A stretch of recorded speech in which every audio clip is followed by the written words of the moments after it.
Good evening. I'd like to call to order the City Council meeting for the City of Wheat Ridge, Colorado for September 25th, 2023. If you would please stand as you are able and join me in the Pledge of Allegiance to the flag. I pledge allegiance to the flag of the United States of America and to the republic for which it stands, one nation under God, indivisible, with liberty and justice for all.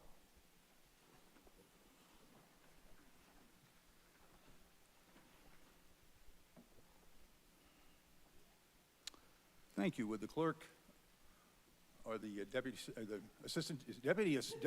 city Temporary clerk. mayor, manager, clerk, please call the roll of the members. The Certainly, members Mayor. here. Thank you. Councillor Hulteen. Present. Councillor Dozeman. Here. Councillor Ohm. Here. Councillor Stites. Here. Councillor Hoppy. Present. Councillor Weaver. Here. Councillor Nosler Beck. Councillor Hutchinson. Here. Mayor, I believe you have a quorum. Thank you. Councilors, in your packet tonight, we have City Council meeting minutes of August the 28th, 2023, and City Council meeting minutes for September the 11th, 2023, and study session notes for September 18th, 2023. Are there any corrections to be noted? Councilor Hutchinson. Thank you, Mayor. For the minutes for August 28th, at the end of the session, I thanked Local Works for their successful TLC dumpsters. Actually, it wasn't the Wine Walk. Close, but no cigar.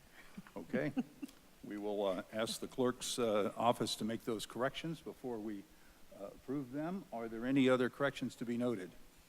So we will let those stand as presented and as corrected. Any changes to the agenda? Seeing none, we will have the agenda stand as presented. We have several proclamations tonight. I'll go to the podium.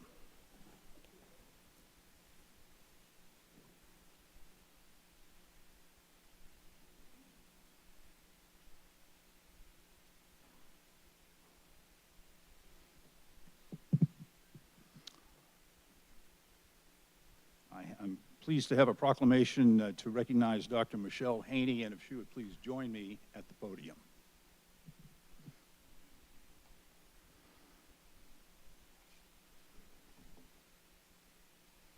How are you? Come on, right. You've got to stand right up here next to me, but don't make Can sure. I hug you? Make No. sure. Okay. Well, just behind the podium. Okay, got it. Whereas Dr. Michelle Haney serves as president of Red Rocks Community College, one of Colorado Community College System's largest colleges, serving 10,000 students across its two campuses in Lakewood and Arvada. And whereas Dr. Haney earned a PhD in counseling from the University of Wyoming, a master's degree from Chapman College, and a Bachelor of Arts in Political Science from the University of New Mexico. And whereas in her 31-year career and 15-year tenure as college president, she has rolled out cutting-edge academic programs, brought in wraparound support services for students, and forged deep relationships with Colorado business and industry. Dr. Haney has set a high bar for education leaders throughout Colorado. And whereas Dr. Haney has received the Shirley B. Gordon Award from Phi Theta Kappa in Women in Business Award from the from the Denver Business Journal, was named Leader Among Leaders and Woman of the Year by the American Association of Women in Community Colleges, and the City of Westminster was voted President of the Year, Outstanding Board Member of the Year, and Women of the Year for Jefferson County, as well as authoring 3 books published in 7 languages. You didn't have to write. And whereas Dr. Michelle Haney will be retiring after 31 years of faithful service to college education in January of 2024, and whereas her service with the Colorado Community College System and Red Rocks Community College has benefited the citizens of Wheat Ridge, our City Council, and the Office of Mayor, now therefore be it resolved that the Mayor and the City Council for the City of Wheat Ridge, Colorado, formally designate September 25th, 2023 as Dr. Michelle Haney with our thanks and gratitude for her service to the citizens of Colorado, dated this 25th day of September 2023. Dr. Haney, thank you for what you have done. Thank you for being with us. I'm going to bring this, I'm going to say a few words. You can tell I could probably say a few more. Thank you very, very much. I feel very humbled, quite honestly, to be in front of you all and to receive this proclamation. And I've never had a Michelle Haney Day. So thank you very, very much. And I will miss all of you. And as I've told the mayor, I'd like to come back. So thank you very much. And thanks, Patrick, too. Thank you, Dr. Haney. Don't go away. Let's see, I've got to give you that. We've got something right here. Oh, my goodness. I won't be able to carry it. No. We'll find some bears. So, and I also want, our city council really likes to get in on the photo ops. So if council would please stand up, we're going to go over in the middle here and get some photos.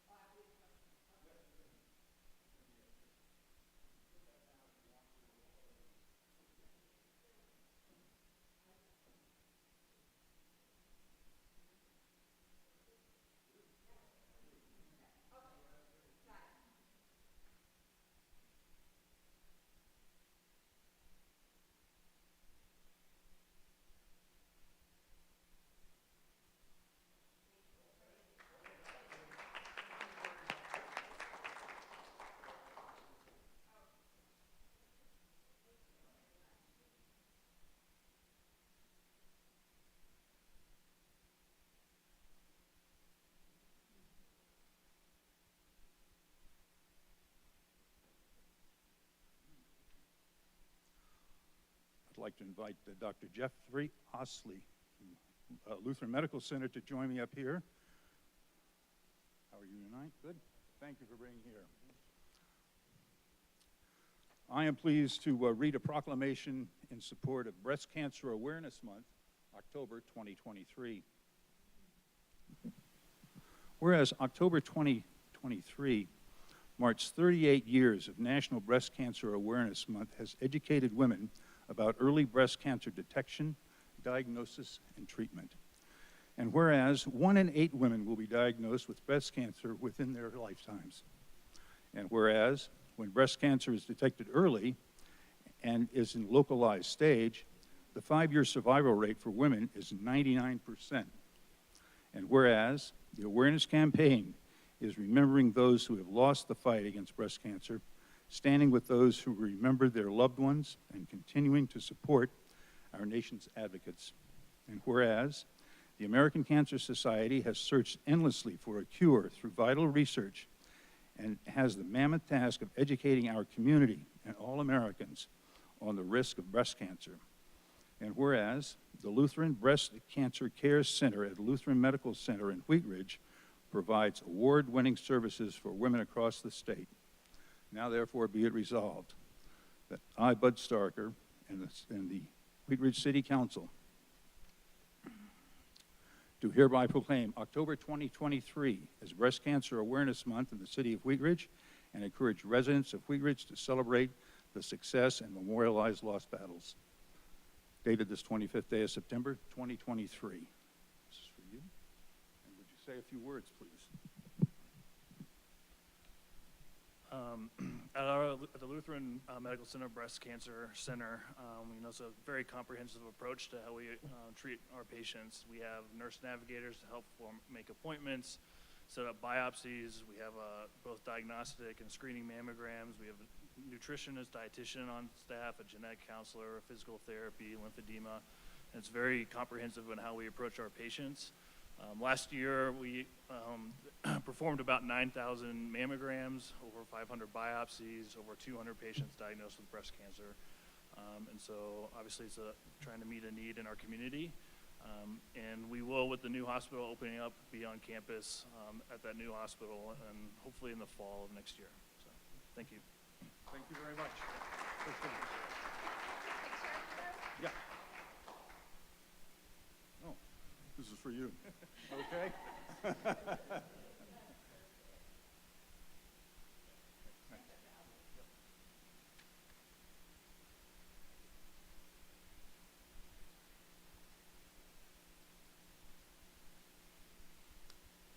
Okay, we have a proclamation about Domestic Violence Awareness Month, and I'd like to ask Candace Coolidge, the Executive Director for Porchlight Family Services, to join me at the podium, and I'd like to invite Councilor Hoppy to come. Councilor Hoppy is on the Board of Directors for Porchlight, and thank you very much for coming. You've done a wonderful job over the years. You've been at this for a long time and really done great work. Whereas domestic violence impacts countless Coloradans without regard to age, race, religion, or economic status, as victims suffer at the hands of a spouse or partner, it affects their children, families, and entire communities. And whereas the City of Wheat Ridge is committed to the reduction of domestic violence and the health, safety, and welfare of our residents. And whereas the Wheat Ridge Police Department is committed to providing assistance to victims and witnesses of crime and other traumatic events through victims assistance partnerships and awareness-related efforts and events.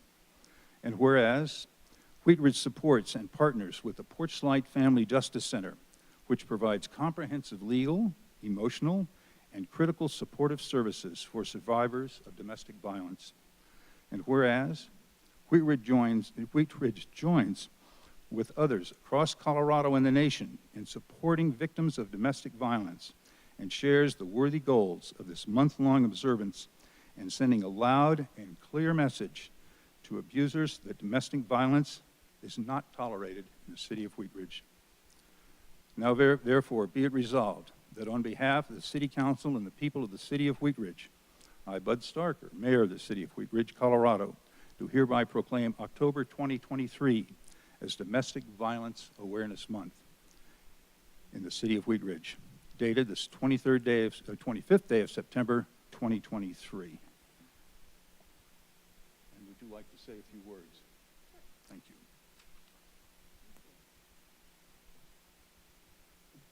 The theme for Domestic Violence Awareness Month in 2023 is Everyone Knows Someone. The theme highlights how common domestic violence is. Domestic violence is more than physical. The goal is to get people talking about domestic violence so survivors know they're not alone and help is available. And help is available through Porchlight. Actually, our tagline is, "You're not alone." And so, through this Domestic Violence Awareness Month in October, just a reminder of Porchlight Services that we are here to help if anyone is in a situation or has friends or family members in Wheat Ridge that are unfortunately in a situation involving domestic violence. Porchlight is here to help. And thank you so much to the City of Wheat Ridge for your continued support of Porchlight. Thank you.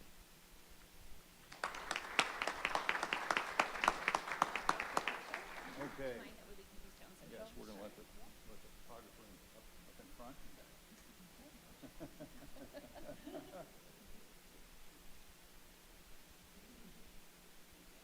Okay, thank you very much. Thank you so much. Thank you for your Appreciate work. it. Thank Thanks you. for being on the board. All right. We're all set. Can I have-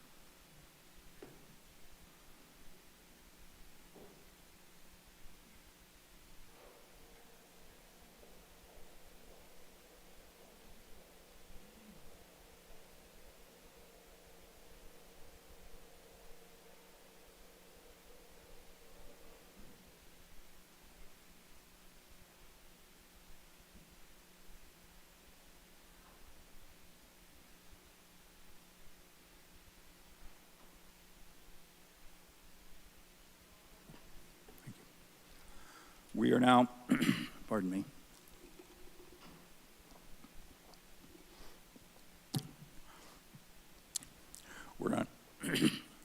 We are now at our public's right to speak portion of our agenda tonight. Members of the public may come and speak on any matter not on the agenda for a maximum of 3 minutes.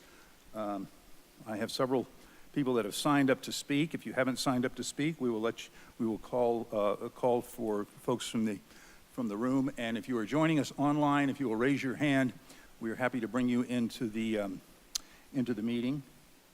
We have When you come to the podium, if you would please give us your first name and your last name. If you would please spell your last name for the record and give us an address, we would appreciate that. The clerk will set the timer buttons after you've given us your name and address. Our first speaker is Dan Larson and Jerry DiTullio on deck.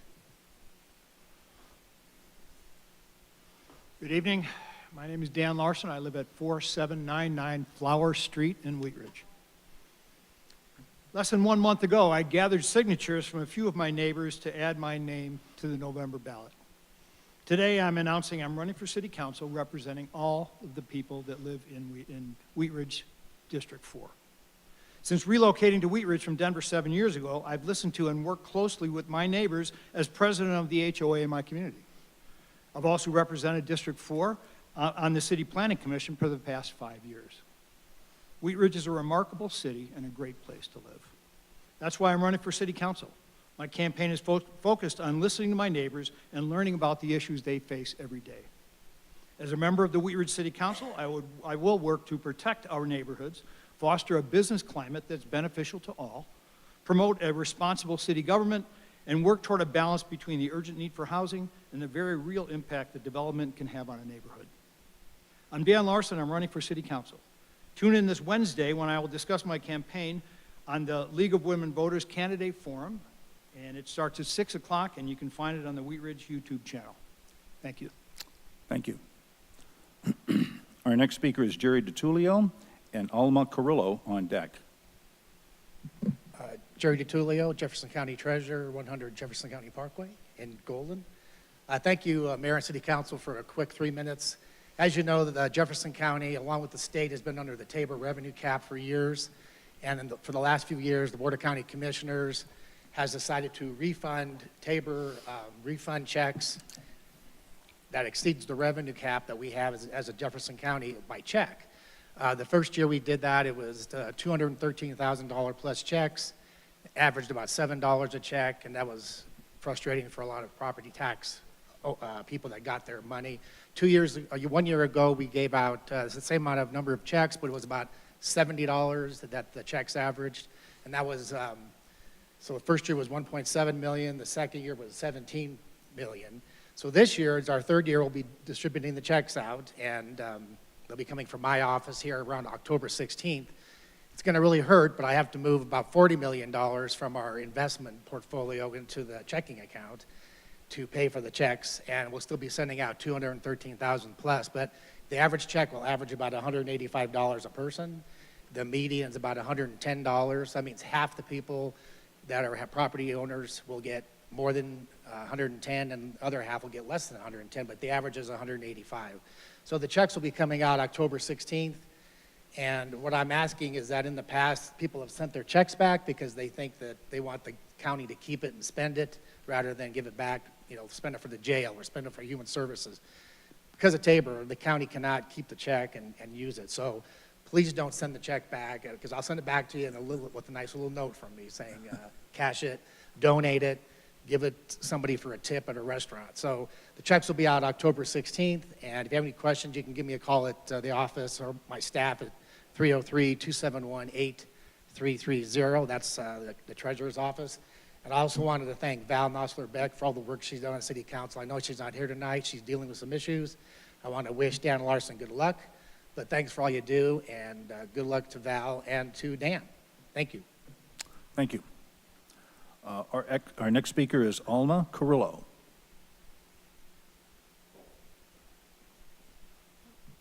Hi, good afternoon. My name's Alma Carrillo, last name spelled Carrillo, and our address is 550 South Wadsworth Boulevard, Suite 400 in Lakewood. I'm from Congresswoman Brittany Petterson's office. Just here for a couple announcements. As always, if you have any issues with the federal agency, you can always reach out to our office. But we are also working on recognizing Vietnam veterans who served during the Vietnam War, even if they weren't stationed in Vietnam. If you served during any period during that time, or if you know of someone who did and they weren't recognized with the lapel pin, please reach out to our office. We are working on recognizing those veterans, so we're trying to get the word out. And our office number is 303-274-7944. Thank you for having me, and have a good afternoon. Thank you very much for being here.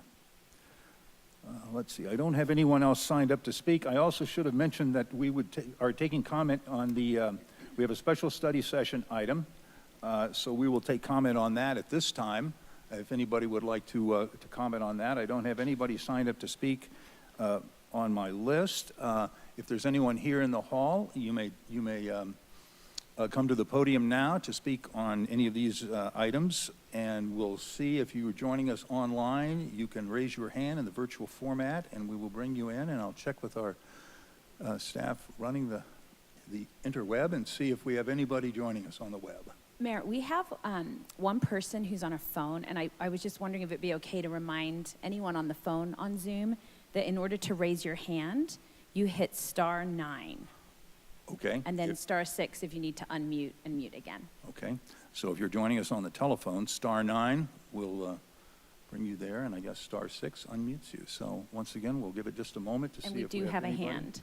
Okay, we have a caller calling in, so if you'd please give us your name and first name, last name, spell last name, give us your address.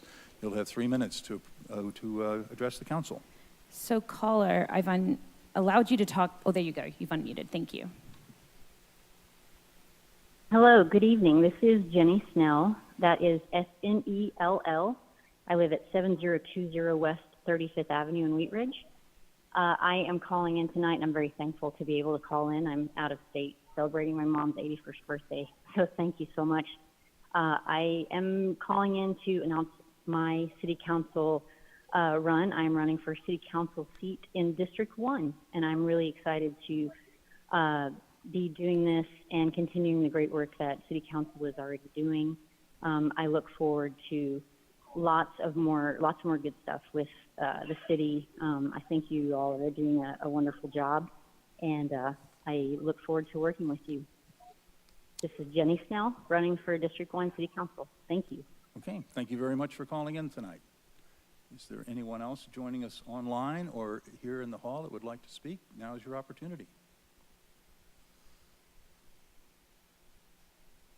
Is that it? Okay, we don't have anybody else coming forward, so we'll close our public's right to speak. We'll go to agenda item number 1. Councilor Hulteen, would you please introduce this item? Thank you, Mr. Mayor. I'd like to introduce Council Bill number 22-2023, an ordinance approving the rezoning of property located at 7575 West 44th Avenue from Commercial 1C1 to Mixed-Use Commercial MUC, case number WZ2306. At issue, the city owns the former Bank of the West property at 7575 West 44th Avenue and is proposing a zone change from Commercial 1C1 to Mixed-Use Commercial MUC. The zone change will result in a zoning that matches surrounding zoning and enables redevelopment of the site by expanding permitted uses. Thank you. This is an ordinance on second reading. This is a public hearing. This hearing is quasi-judicial. I'm going to open the public hearing. If you intend to speak on this item, by speaking you agree to tell the truth as you understand it in this matter. Mr. Goff, do we have a staff presentation on this item? We do. Elena Levis Larrera is here this evening, our planner. Okay, Ms. Herrera.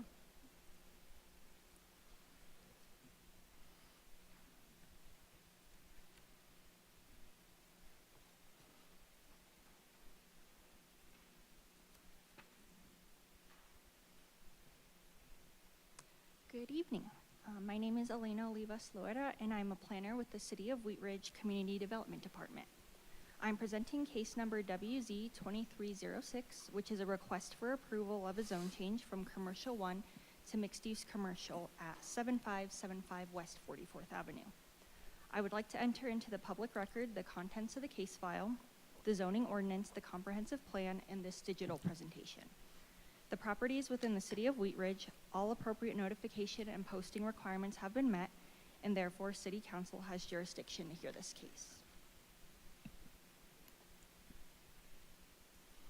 The subject property is outlined in red, and a transfer of the property to Foothills was recently approved by City Council on August 14th, 2023. The property is located at the intersection of West 44th Avenue and Wadsworth Boulevard. The area is primarily commercial along Wadsworth and residential to the east and northeast. The property measures about .373 acres in size and contains a bank building built in 1973, which was most recently a Bank of the West. I would like to take a moment to go over a brief timeline of the properties on this block and highlight how the Bank of the West property fits in with everything that has already taken place on this block and the surrounding area. In 2004, Foothills Regional Housing built their offices at 45th and Wadsworth and have been a landowner on the block since then.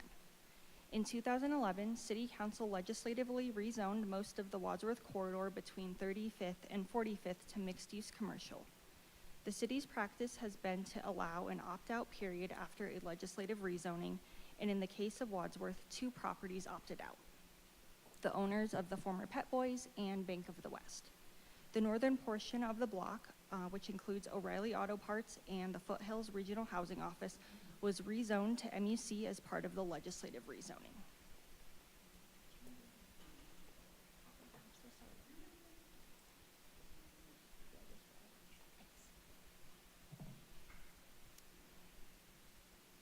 In 2002, Foothills pursued, 2002, that was way off. 2022, Foothills pursued site plan approval for the undeveloped portion of the land they owned between their office and the former Pet Boys building, which was approved after a 9-month review. That is the 50-unit structure being constructed today, the first phase of the Ives. Around the same time, the Pet Boys business closed and the property went on the market, and Foothills purchased it.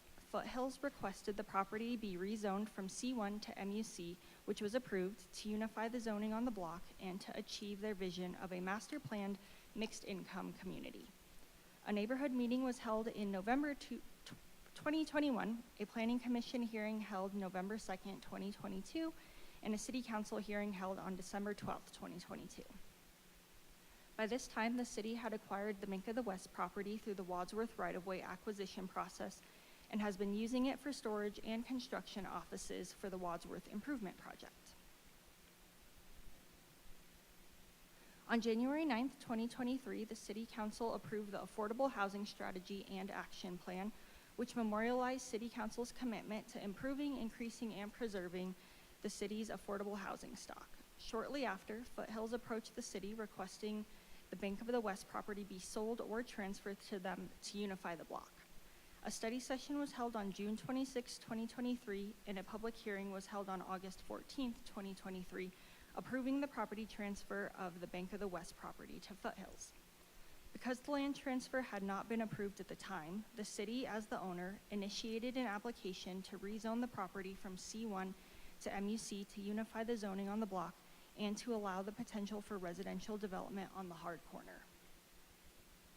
A neighborhood meeting was held on July 26, 2023, a planning commission hearing on August 17, 2023, and city council hearing tonight, September 25, 2023. This is a zoning map of the area. The subject property is currently zoned C1 and is outlined in red. The site is entirely surrounded by mixed-use commercial zoning. Surrounding land uses are currently non-residential in nature, including a propane business, the former Pet Boys building, and the office building owned by Foothills Regional Housing. Recent development projects in the area include Foothills underway Ives development to the north and the Town Center and Town Center North apartments to the southeast at 44th and Vance. This is a very zoomed out version of the zoning map. I wanted to point out and emphasize how this site fits in with the larger picture. Not only is the site the last piece of this block specifically, it is also a missing piece in unifying the zoning along the entire corridor. This is a view of the subject property looking east from Wadsworth Boulevard. It is a 6,625 square foot bank building with parking. This is a view of the subject property looking north from West 44th Avenue.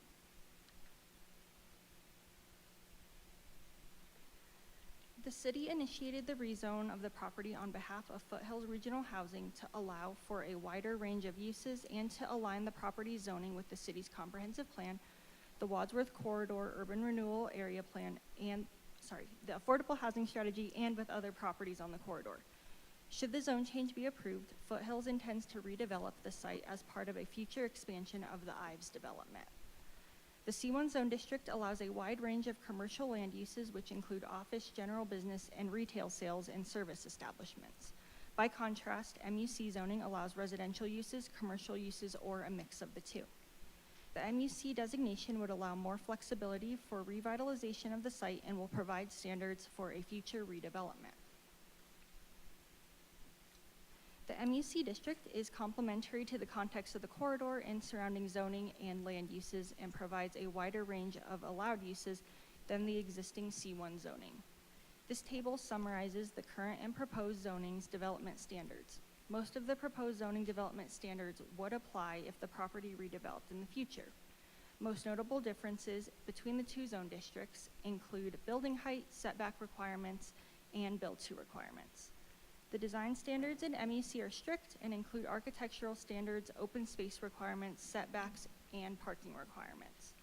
The maximum height in MUC for the specific property is taller than C1 because the property is located in the area that voters exempted in 2008 from the charter's height and density limitations.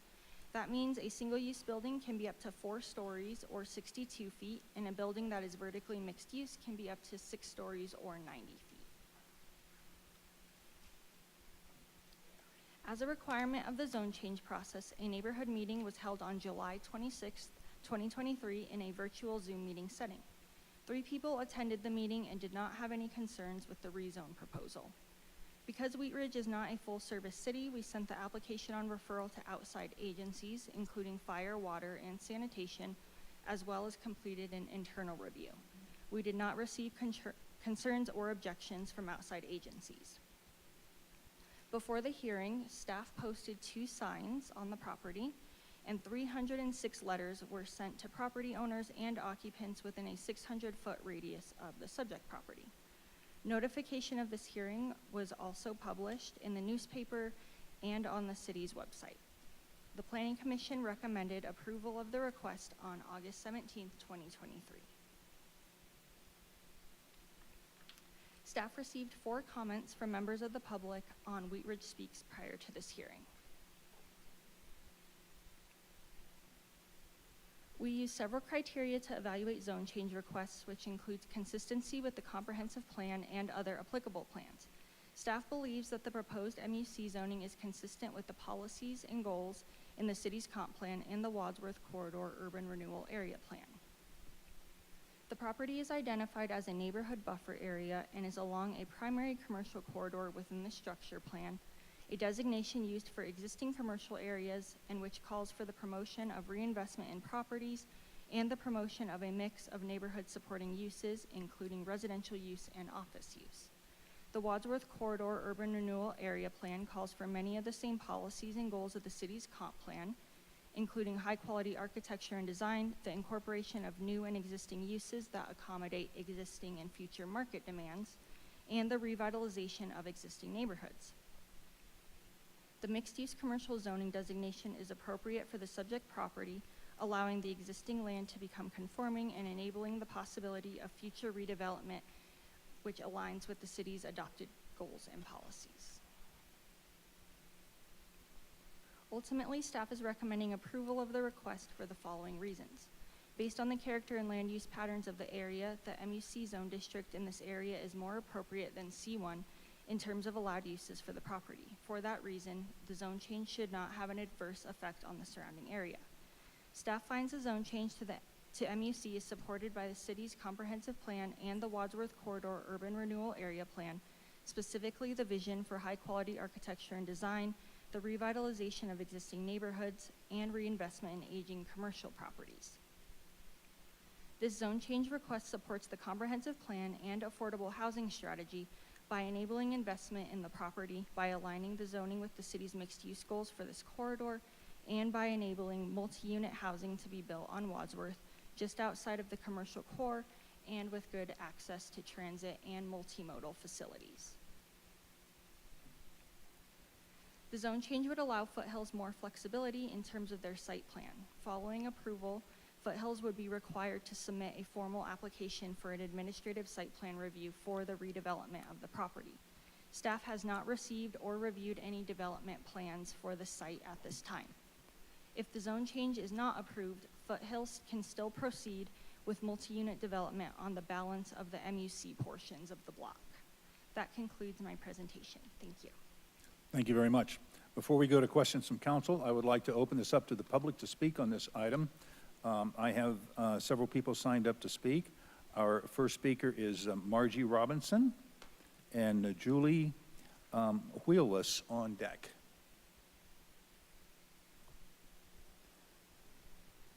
If you would please give us your, once again, first name, spell last name, and an address, please. Yes, my name is Margie Robinson, 4 Hillside Drive, 80215. I want to thank you for this opportunity to express my views. So I'm speaking tonight about why I support the rezoning at 44th and Wadsworth. I have spoken to council several times over the past years about the need for more affordable housing in Wheat Ridge, but it recently became more personal to me when a friend who lives at 44th and Vance, just a block from this proposed development, expressed her concerns about the Ives development bringing more crime to her neighborhood and lowering home values. I volunteer with the Community Action Network at Jefferson Unitarian Church, where we work on issues of affordable housing. We partner with Together Colorado, an organization whose subcommittee on affordable housing has amassed tons of research on the effects of affordable housing on communities. And their research led them to the conclusion that affordable multifamily housing is an asset to communities, not a detriment. And I will summarize a small amount of their findings. And if anybody wants any of the information and the studies that have been done, I'm more than happy to provide it if you just give me your email address. So one of the first concerns, does affordable housing bring increased crime? Fact, research out of Minneapolis, Portsmouth, New Hampshire, and Orange County, California, has shown that affordable housing results in crime rates staying the same or slightly decreasing. Next concern, will affordable housing reduce home values in the adjacent neighborhoods? Fact, research from Minneapolis, Orange County, Atlanta, University of Utah, and many others has found that building low-income housing does not lower the value of other homes in the area. My comments so far have related to affordable housing developments, but because a portion of the Ives development is to provide housing for homeless individuals, I would also like to briefly refer to a project in Denver. An apartment building was constructed using social impact bonds for individuals who were long-term homeless and had frequent interactions with the criminal justice system and were high users of emergency rooms and detox clinics. They were described as the worst of the worst by police officers, social workers, and emergency room personnel. After 3 years of being housed, these individuals had 34% fewer law enforcement interactions, 65% fewer visits to detox facilities. 77% remained in stable housing after 3 years. This was far less expensive than having individuals on the streets cycling through the criminal justice system and using city emergency services.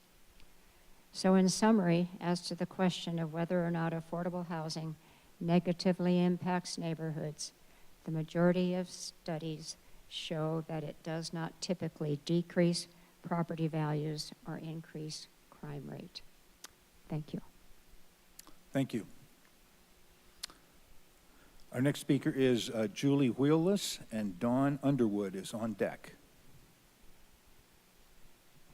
Hello, I'm Julie Wheeless, Wheeless,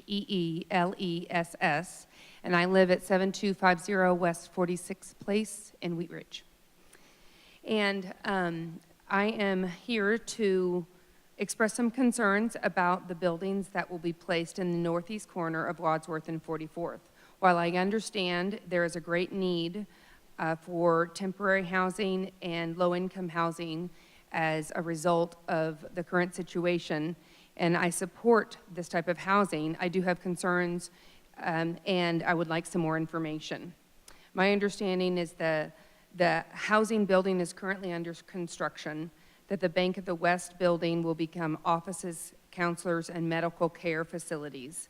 And then Pep Boys would be the maintenance building, but I'm not exactly sure what is included with this building. My main questions are, will there be security in one or all of the buildings, and will it be 24/7 or specific hours? Will the housing be for overnight housing or temporary in nature or longer-term residents? Since there is a children's park and tennis courts that is very close by and utilized and active at all days of the week, what plans are there to ensure the safety of the Applebecker Park, such as new privacy fencing or other precautions by the city, the police, and the Parks and Recreation? Since all the facilities will be non-smoking, what are the plans for the designated smoking areas, and where will it be located by the park? There are many young children that enjoy this park, and we love it having that in our neighborhood. Do you anticipate increased foot traffic in relation to the park, and what are your concerns for the park safety?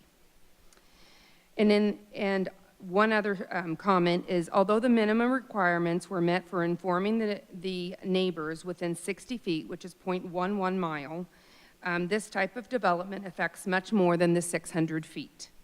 I would ask that we would have a neighborhood meeting with a wider number of homeowners that were contacted and can participate to help us keep informed about the details, and so that we can have a better understanding how this affects our properties and our children. Thank you. Thank you. Our next speaker is Dawn Underwood, and I have Alan Minietta on deck.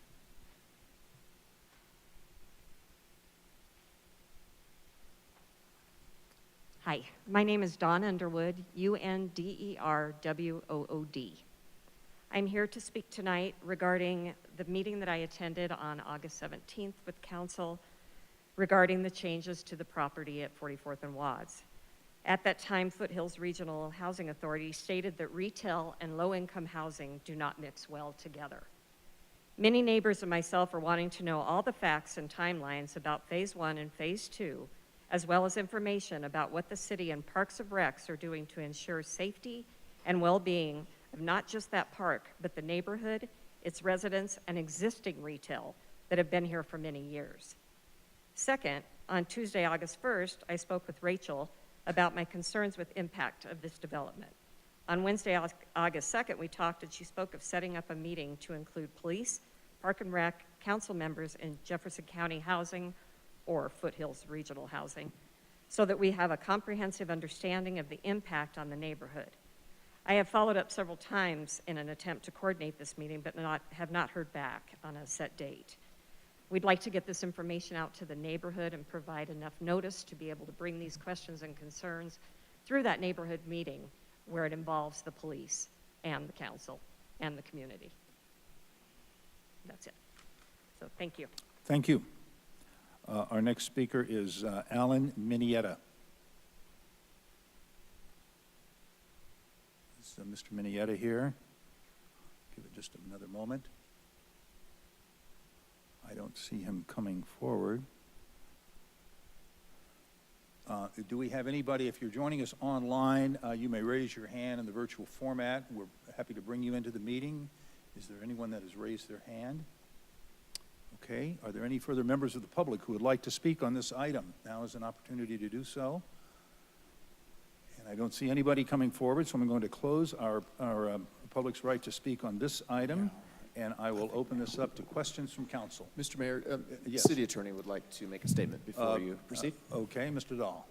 Thank you, Mr. Mayor. I appreciate being able to just to remind not only council, but more, pardon me, importantly, members of the public that are here and are listening, what the rules of the game are for quasi-judicial rezoning hearings. And I don't do this every time there's a rezoning hearing, but I know that there has been considerable public interest in this case, and I wanted to not only tell council, pardon me, but just assure members of the public that what the rules of the game are and why the council members have likely been not taking calls outside of the public hearing on this. I recognize that can be frustrating for members of the public that are used to contacting their council members, being able to talk to them in the grocery store, on the phone, and in other ways when things aren't quasi-judicial. And let me contrast that. Legislative to the next agenda item is going to be a change to the city's code on telecommunications occupation tax. That's a law that will apply across the city. And that's legislative, and the rules of the game for legislation are you get to your legislators as a constituent anytime and any way you can on the phone, you know, at the grocery store, wherever, because that's your job as legislators, to be available to them for legislation. But tonight you wear a different hat. And as the mayor mentioned at the beginning, this matter is quasi-judicial. And the mayor always states that when there are quasi-judicial matters so that we know that the rules of the game are slightly different.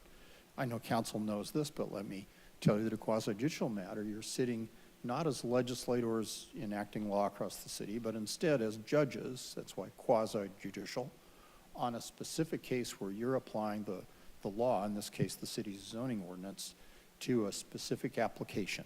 Now I recognize it's the city that's the applicant here, but that's irrelevant. It's whatever the applicant is for rezoning is still a person in front of the court, in front of you, to have their case judged on the basis of the law. And just like a regular trial that's in front of a judge, you don't have the judge being approached by witnesses or parties to the case outside of the hearing. That'd be, everyone would recognize that that'd be inappropriate for me to take the judge to lunch if I've got a case in front of the judge. The same thing is true here.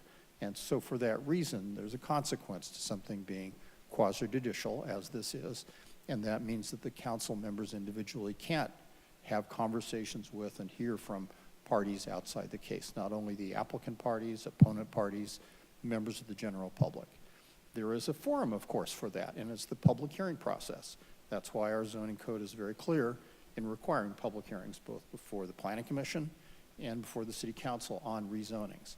And that is the mechanism, that's the route by which concerned citizens can communicate to their council members on rezoning matters. And that is the route we have followed here. I recognize that citizens can be frustrated when the council members say, I'm sorry, on this one, I can't talk to you because it's quasi-judicial. And often, I think citizens maybe don't understand that distinction. There's no reason they should be really conversant about that. And that's why I take this opportunity to not only tell the council, but the members of the public that are here in the hall, and also those that might be listening, why council members have respectfully declined to speak with you on this matter outside of the public hearing. Thanks for your indulgence. I appreciate it. Okay, thank you, Mr. Dahl. So now we will open the floor up to questions from council. We'll start with Councilor Hulteen. Thank you, Mr. Mayor, and thank you everyone for coming and speaking tonight. I know I've heard from a lot of residents in the district who have concerns about the overall project. I want to recognize right off the bat that this particular hearing tonight is about the specific small corner at 44th and Wadsworth. This has been a really confusing process. I would say even some of us on council have been a little bit confused by this sort of island of a piece of property that's surrounded by a larger project that ultimately this piece of property is going to become part of. And I just want to share that the concerns around proper notification, while they followed the letter of the law, we realized through this, the letter of the law wasn't really in the spirit of the project. And so a couple of things I just want to mention just for clarification for people in the room. Council's actually asked to revise notification procedure because of what we've learned through this, so that we're taking a look if a parcel like this that is going to be part of a larger project, that the boundary of the entire project is the notification boundary. So we're going to be taking a look at that in November, responding to concerns from District 2 residents about that. And then I'm just going to mention here, Councilor Ohm and I are working with city staff to host a community meeting in October. So we are moving forward, and that will be to talk about the project at large. I do actually have some questions now, since that's what this is about. I asked these earlier, but I just think it's good to bring it forward again here. So this particular parcel is 15,000 square feet. What would be the possible access to this property if it weren't annexed or rezoned as part of the larger project? If it wasn't going to be part of the larger project, all of the uses that are permitted in mixed use would be permitted on this property if the zone change is approved. Okay. And then if the zone change were not approved, it would be incredibly limited, the uses on this particular property, correct? Correct. The current C1 standards would still apply, so. Okay. With the size of this parcel, that's incredibly limiting zoning, correct? Okay. I think those are my only questions for now. I'll have more comments later. Thank you. Thank you. Mayor Pro Tem Stites. Thank you, Mr. Mayor. And I understand this is a rezoning case on this, but I do have a question as far as Abelbacher Park goes and what the staff, do they look at having more security, more fencing around the park as this project grows and there's a housing development next to it, whereas now it's more open? Well, we have housing developments next to most of our parks in the city, and you know, we enforce and monitor all the parks the same. Doesn't matter what type of housing is next to it. Okay, thank you. Thank you. Additional questions of staff? Councilor Dozman. Thank you, Mr. Mayor. Again, I'll just echo what Mayor Pro Tem Stites had said, and I know that this is a standalone rezoning that we're considering on council this evening, which happens to be for the larger Ives project that is already moving forward, and the property surrounding the Bank of the West has already been rezoned for the purpose of affordable housing.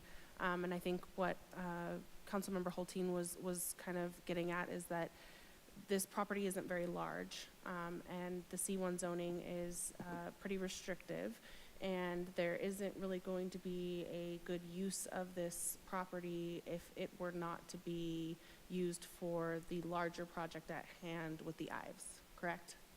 Yes. Oh. Yeah, and I can expand on that if that's okay, Yeah. Councilmember Dozman.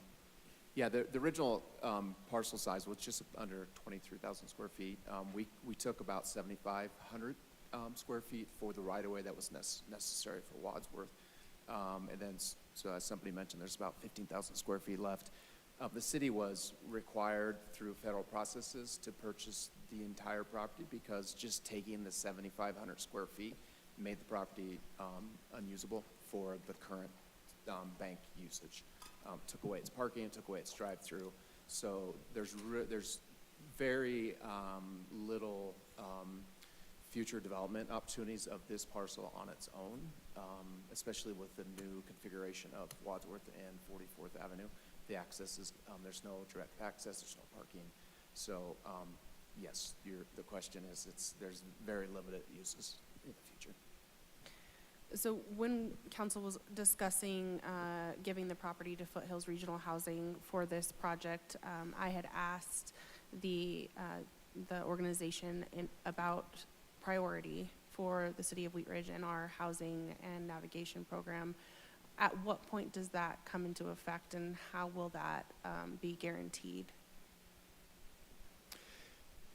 Will that happen at a later time is what I'm asking? Yeah, if I understand your question, because the city's contributing to this development, the city's getting priority some access priority for the access. Yes, affordable. that is part of the deal. And Foothills is here this evening if you want to ask them directly, but that is the agreement. I don't have the specific numbers this evening, but we would have access for our navigation program to place individuals into those homes. For long-term stays too, this is not a transitional development. Foothills Regional Housing does not do transitional housing. There's no funding available for this. This is permanent long-term housing. Correct. And so I think the term affordable housing is thrown around quite a bit, and what that means to the general public probably varies just as much as it does to those of us on the dais. Can you maybe speak to that, or allow the applicant to speak to that, as far as like the average median income, and who this affordable housing project would like the demographic that it would cater to? Sure. The long-term supportive housing is going to be individuals making up to 80% AMI, which is about $69,000 for an individual. The average for the whole development is going to be at 60% AMI, and that's about $52,000 a year for the individual. So in my mind, that's entry-level workers. Those can even include teachers, first responders, those working within the restaurant industry in the community would all likely fall within that AMI and could be served through this housing project. That's correct. Thank you. Thank you. Councilor Ohm. Thank you, Mayor. So one other question is could you explain how this helps the city's requirement for Proposition 123, the adding affordable housing? Sure, and maybe Lauren could jump in too, but as Elena mentioned, City Council did recently adopt affordable housing strategy in January, I guess, of this year, and one of the major policy recommendations in there is to provide material support to affordable housing developers such as Foothills Regional Housing. The city is not affordable, we're not developers, we don't build affordable housing, and land banking and providing parcels is one way to do that. So Prop 123 is a citizen initiated, I think it was a citizen, it was voted on by the citizens, it was approved. A portion of income tax money is being put aside, and there's going to be money available for affordable housing projects across the state.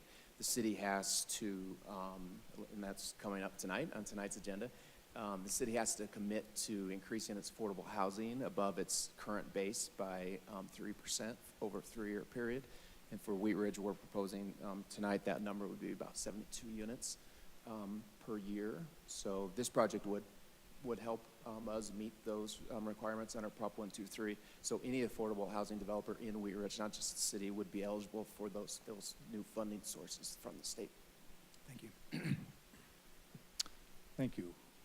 Before I close the public hearing and ask for a motion, are there any further questions from council of staff? Seeing none, I'm going to close the public hearing. And Councilor Hulteen, may I have a motion on this item? Yes, thank you, Mayor. I move to approve Council Bill number 22, 2023, an ordinance approving the rezoning of property located at 7575 West 44th Avenue from Commercial 1 C1 to Mixed Use Commercial MUC on second reading, order it published, and that it takes effect 15 days after final publication. Second. We have a motion and a second by Councilor Hoppe. Is there discussion on the motion? Councilor Hulteen. Thank you, Mr. Mayor. So first of all, I would just like to say I've thought a lot. I would feel really frustrated if I lived in the neighborhood around here. The noticing probably felt kind of like a sleight of hand, because following the letter of the law felt like it wasn't actually reaching the neighborhood. And as I mentioned in my earlier comments, it's something that we've learned that this is a loophole we need to address, and there are very rare circumstances where this comes up. And I just want to recognize that if I lived in the neighborhood, I would probably feel similar, that the city was trying to kind of pull a fast one. But we're not. We're really dedicated to trying to do everything we can to make sure everyone has a home. It's important value for us as elected officials and us as in a city. And I'm hopeful and optimistic that a community meeting with the city and with Scott Ohm, Councilor Ohm, and myself will help address questions that neighbors have that, about any large development coming into the neighborhood has an impact. I think this is a great location for this project. It is on transit so that people who are living there are able to access different learning and working opportunities, so that long-term housing actually really substantially provides the stability that they need to be good citizens in our community and in their own lives. One thing I've heard about this project is that it includes more than just one-bedroom units. I believe it includes 2 and 3 bedroom. I'm getting nods from Foothills. So this is actually, people a lot of times are not aware how many families are experiencing homelessness. Our neighborhood schools, I think you'd be really surprised to hear how many homeless kids we've got in our neighborhood schools. So this is, again, it's an exciting opportunity. I just really, empathize with neighbors who feel like that the process was less than upfront and honest. We were following the letter of the law, and in this case, the law did not serve the needs of the community. We're working to repair that so that doesn't happen again, and we're looking forward to having a community meeting, and we're hoping to host it actually in the neighborhood, so it's easy for people to attend. That said, I'm just really excited. District 2 has 2 affordable housing projects in it, and this is something really near and dear to me, and I'm proud to be voting that we're able as a city to both donate the land and support the zoning so that everyone in Wheat Ridge can have a home. Thanks. Thank you. Mayor Pro Tem Stites. Thank you, Mr. Mayor, it's tough to say anything better than Councilor Hoteen does, so I will just kind of second what Councilor Hoteen said, and I absolutely agree that we were following the letter of the law on this, but in this case, I do believe the law should be changed as far as the notification goes, so hopefully that'll be something that we have coming up in the next couple months. But as far as affordable housing goes, this is the perfect place for it. This is the as far as you look at the maps and things of Wheat Ridge, this is right on a transit corridor. This is right near shopping, retail, grocery stores, things like that. This hopefully will have a small impact on the neighborhood, or as small a impact on the neighborhood as possible, because it is on the corridor. So this is something that can feed Wadsworth more than it will hopefully feed back into the neighborhood. So I do believe that this is a good investment for our city and a good investment for Foothills Regional Housing as we move forward. As we do move forward, I do look forward to hearing that Councilor Hoteen and Councilor Ohm meet with the citizens over there and keep you guys informed of what's going on. But I do trust that they're going to do that, and I know that our police and our parks department will do their best to make sure that it's a good development for everybody over there as well. So. But we're talking about teachers, we're talking about nurses, we're talking about police officers. That's who this development is for. So I think we learned during COVID that having one type of anything in the city doesn't work. We need to have multiple sources of businesses, multiple types of housing, and this is a good start. So this is definitely a good start onto our affordable housing, and the fact that we're able to lead by example and donate this land, I think is a good start. So thank you. Thank you. Councilor Ohm. Thank you, Mayor. The first thing I want to do is I want to thank those who came tonight and testified, and some who supported, and there are some who had a lot of questions, and those online. It's really important that you come and let us hear you, what your thoughts and questions are. I also want to start off and thank staff. I know staff has spent a lot of time going through this. There's been questions that have come up, and really appreciate you going through and helping us on City Council relay that information back to our constituents. Affordable housing is such a crucial need, and seeing how many people that lives that can change of having something that's going to be permanent. And the biggest thing that I always hear is there's always a lot of support for affordable housing, but it's always tough to where are we going to put it. And the location that we've come up with it's on a major arterial. It's right in the center of the city. It's within walking distance of the post office, grocery stores.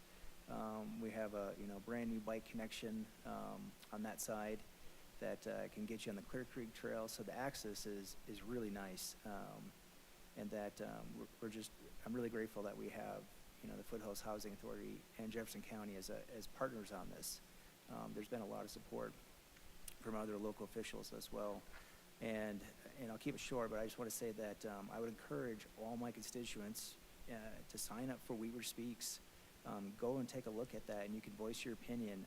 You can sign up for emails, sign up for texts, and get notified that, please be involved, and you know, we'll keep moving forward and trying to let everybody know what these things are, as long as you know, we're within the realm of what our attorney Dahl had said about, you know, quasi-judicial cases. Thank you. Thank you. Councilor Dozeman. Thank you, Mr. Mayor. I am happy to support this project. I think that this is the appropriate place for the density that we are proposing, and we have identified affordable housing as a priority on this council. And you know, I really appreciate the partnership with Foothills Regional Housing. So the city of Wheat Ridge would not be able to fund or develop a project of this magnitude, and I hope that Foothills Regional Housing also recognizes the strong partnership with the city of Wheat Ridge in not only giving you this land, but also you know, allocating some of our private activity bonds to projects within the city and surrounding municipalities. And so I really hope to see something concrete in regards to Wheat Ridge receiving priority in housing people experiencing homelessness in our direct community, and so that we can strengthen that partnership and maintain it for years to come. Like some of my co-council members have mentioned in regards to transportation in this area being on a major commercial corridor, the Abelbacher Park is a buffer into the neighborhood, and this offers a variety of housing that's going to serve a diverse population and demographics that otherwise cannot afford to live in our community but do work in our community. And so I really appreciate that, and I'm happy to support this, and I really appreciate the partnership and the transparency with staff. I think one of the biggest complaints I had as a citizen prior to getting on city council was that I was not informed of various projects, and at that point in time the communication was the public notice at City Hall, and then if you signed up for the email through the City of Wheat Ridge website, you could receive information that way. And then snail mail was the primary communication through the city 6 years ago, prior to me getting on council. And in the time since being on council, we have implemented so many ways to get information out to the public, and we are transparent, whether it's through the Connection, it's through the Neighborhood Gazette, it's posted on our website, Wheat Ridge Speaks. I mean, the access to our government is amazing, and the responsiveness to staff and answering questions to the public is also great. And so, like, we've come leaps and bounds from, I would say, you know, 6 years ago, 10 years ago. And so I've followed some of the conversations on various social media platforms, and while there have been a handful of citizens that have expressed concerns, I think there's been significant support amongst our residents, and one of the most prioritized items facing our community that has been expressed in our surveys is affordable housing, and so we're following suit, and I appreciate that we're moving forward with this. Thank you. Thank you. Councilor Weaver. Thank you, Mr. Mayor, and thanks for all of my other councilors' comments. I just want to come back to a topic, which is what does affordability look like, and who is that? And I would just like to put a face on it.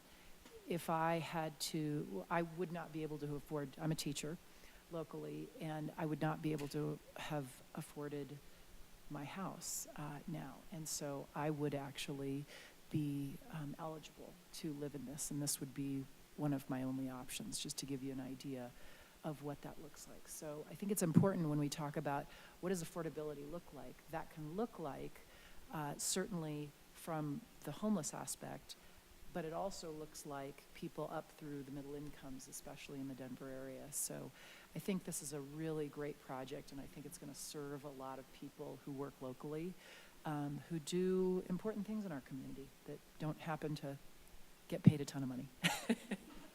Thanks. Thank you. Councilor Hoppy. Thank you, Mr. Mayor, and I'd just like to say thank you for all of the prior comments about this project in particular.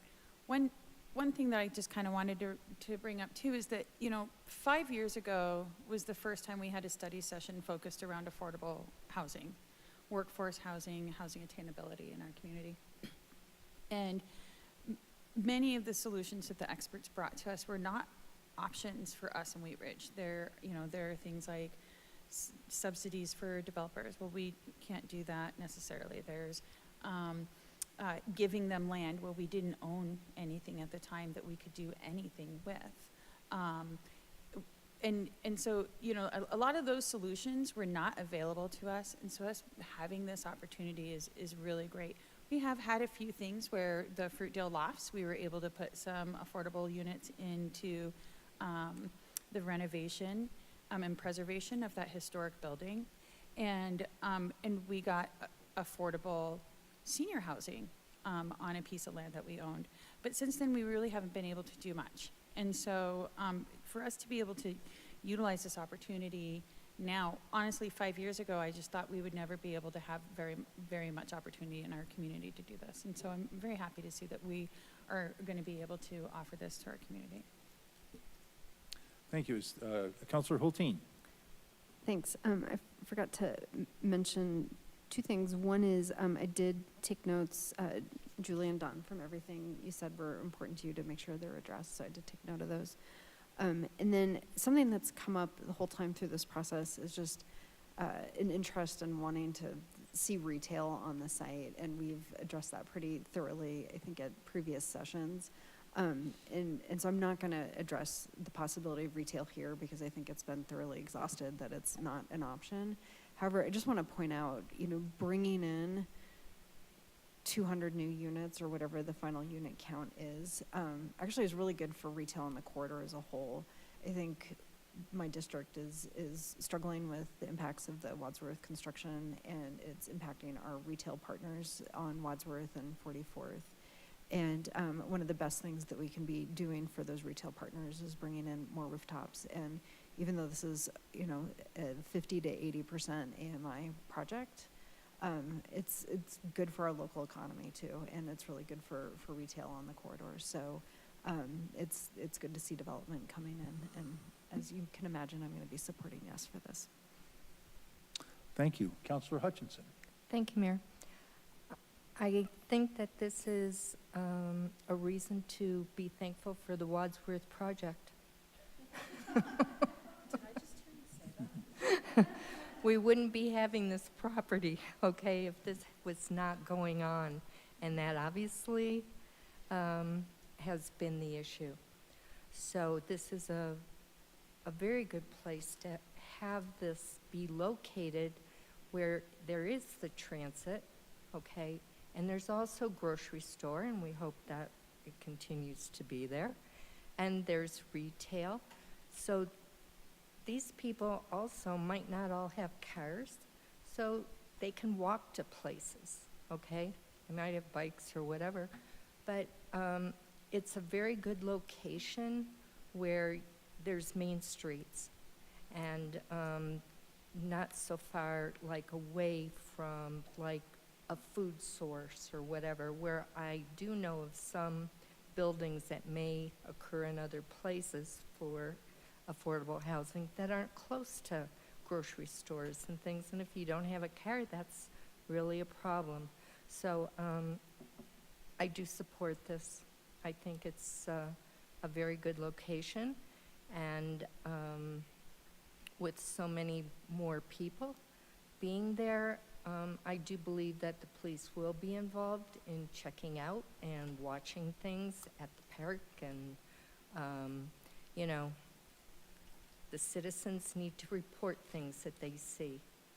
And that's how we find out about it. So it's everybody kind of working together. So I do support this. Thank you. Thank you. Is there any further discussion on the motion? Seeing none, will the clerk please poll the council?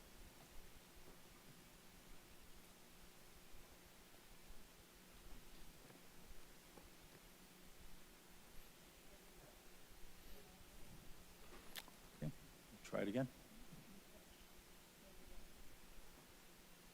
That the motion passes 7-0. Okay, thank you very much. We will go to agenda item number 2. Councilor Weaver, would you please introduce this item? Thank you, Mayor. Would you like me to read the issue? No, because we have a staff report on this. Okay, thank you. This is Council Bill Number 24, 2023, an ordinance amending Article 3 of Chapter 22 of the Wheat Ridge Code of Laws concerning the basic local telecommunications service. Thank you very much. This is an ordinance on second reading. It is a public hearing. It is not quasi-judicial. I'm going to open the public hearing. And Mr. Goff, do we have a staff presentation on this item? We do. I think our photographer this evening is going to give a brief presentation on this, maybe with help from our city attorney. Thank you for the promotion again. Thank you. If it's okay, I will just touch on the issue statement, and then I have a few other remarks. We're here because this code, the code regarding the taxation of basic local telecommunication, requires revision. The code today is based on the false premise that Lumen, formerly US West, Quest, and CenturyLink, is still the primary provider of telephone lines in the city. And based on this premise, competitors are charged a per line rate computed from Lumen's number of lines and the flat occupation tax that they've been paying and that's per the ordinance from 1997. So due to the rapid decline of landlines provided by Lumen, the per line charge to other providers has risen substantially. And furthermore, the current code is confusing as to how cellular lines are treated from the taxation perspective. We met in study session. I attended your meeting on August 21st, and we talked about this issue. We talked about how the telecommunications business has evolved significantly since prior council in 1997 passed that ordinance. So the current code is out of date, and we need to update it to ensure stability and predictability for both telecommunication providers and consumers.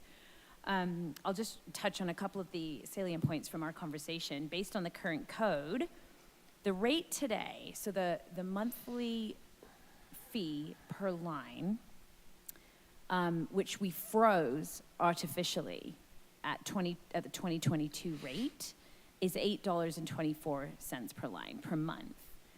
If we had not frozen it this year, and again, that's based on the denominator of Lumen's current lines that they have in the city as the incumbent. If we had not frozen the rate this year, the rate would have been $23.12 per month per line. And based on the incumbent's number of lines that they just reported to us, the rate in 2024 will be $34.30 per line per month if council decides to leave the code as is. So we talked about wanting to ensure equity, fairness among providers, and also to maintain the city's revenue streams at the August 21st study session. And as a reminder, council consented to do three things with this ordinance. Excuse me. The first is to update the definition from basic local telecommunications service to basic local exchange service, which is more common terminology found in both state and federal law. This definition in the ordinance also clarifies the 1997 ordinance that cellular is considered basic local exchange service. The second thing that this council consented to was to remove the incumbent provider who pays $190,575 per year. So there will be no incumbent provider. The plan is that the ordinance will ensure equity and fairness, that all providers pay exactly the same or charge exactly the same. And the third is that in 2024, we set the rate at $3.55 per line per month, which is a reduction of $4.69 per line per month currently charged. And then the fee is then allowed to change according to the Denver Boulder Consumer Price Index annually. This is an important step in updating our telecommunications code. We want to get these notices out to providers so that they know what to expect in 2024, next month. We want to ensure that predictability for the providers and for the consumers. And with that, I will turn it over to Mr. Dahl. Thank you. Thank you very much. I just have a very minor kind of terminology issue that I'd like just the authority of the council to correct if it's deemed necessary to do so. As the city photographer just now mentioned, of the three things that is happening in the ordinance, and one was the change in terminology from basic local telecommunications service to basic local exchange service. And there is, however, still a reference to basic local telecom service in the definition of basic local exchange service provider. It gets complex. And I would suggest we just switch telecommunications to exchange here tonight, but for the fact that we work with an expert in this area, a good friend of mine, Ken Fellman, who's really the leading expert. And terminology is a big deal in this arena and with respect to the regulation of these services. I'm pretty sure that that's just a terminology change we should be making to make it consistent. But were it not for being in this specialized arena, I just recommend that we make that change as a part of the motion. But I want to be able to check in with Ken just to make sure I've caught just a minor change that we need to make. So when you get around to making a motion, I would just ask that you add to the end of that motion with such terminology corrections as approved by the city attorney. Then I can have that call, we can fix it if necessary, and it won't delay the approval of the ordinance. So whoever's making the motion, just add to the tail end of the motion with such terminology corrections as approved by the city attorney, and that'll do it for us.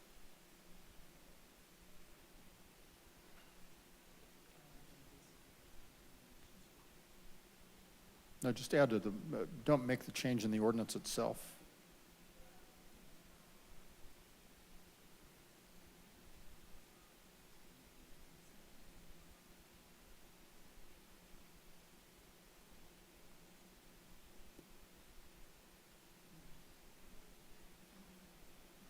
You got that?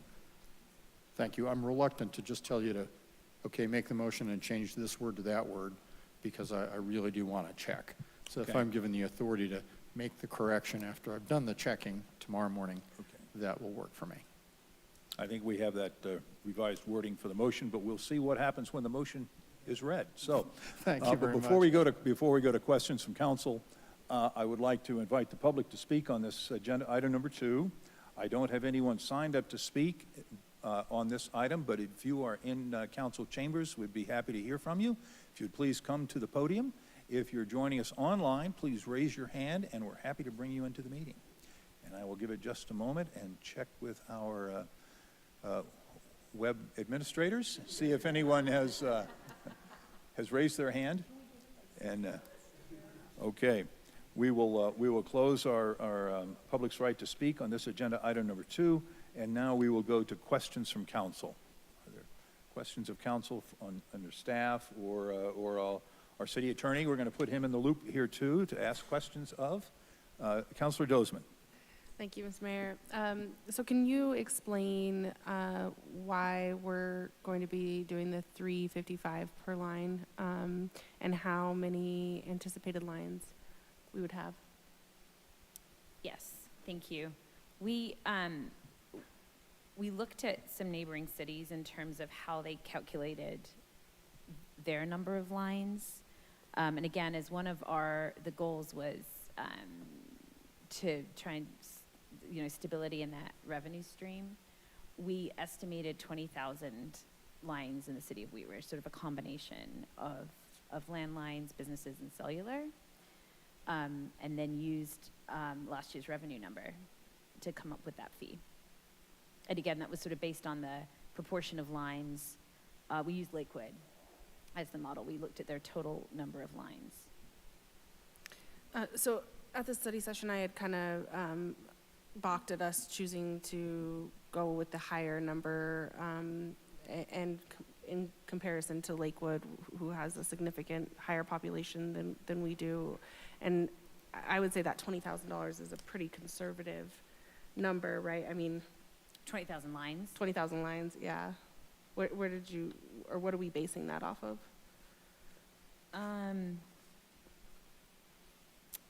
That's a really good question as to how the staff actually said as a I mean, they literally, they took the population of Lakewood, and I believe they picked another community, but that's the one I know for sure.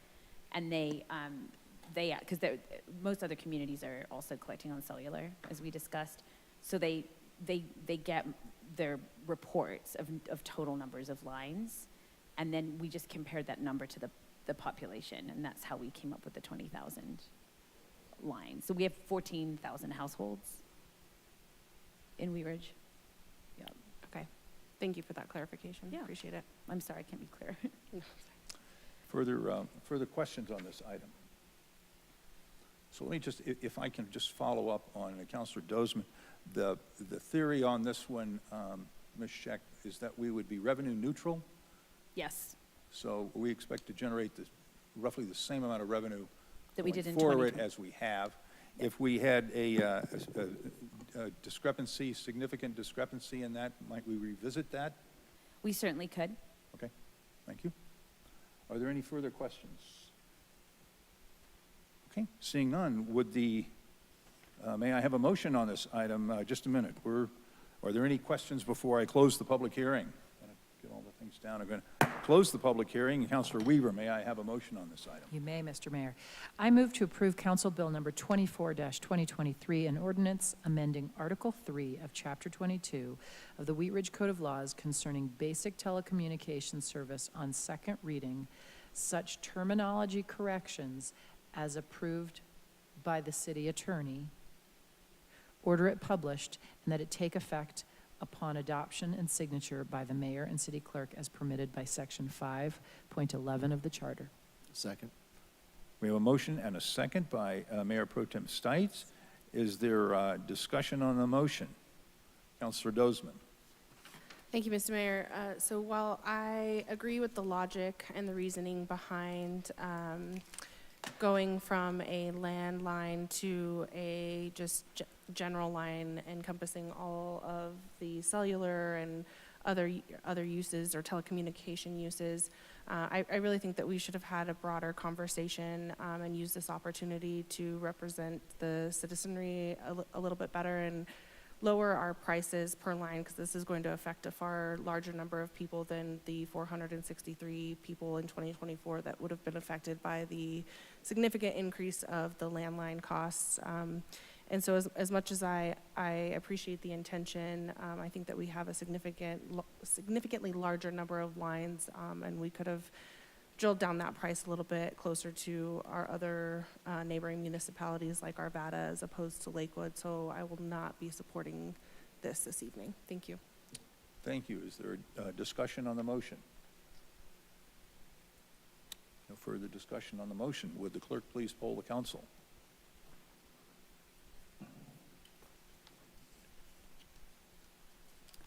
Mr. Mayor, the motion passes 6-1 with Councilor Dozeman dissenting.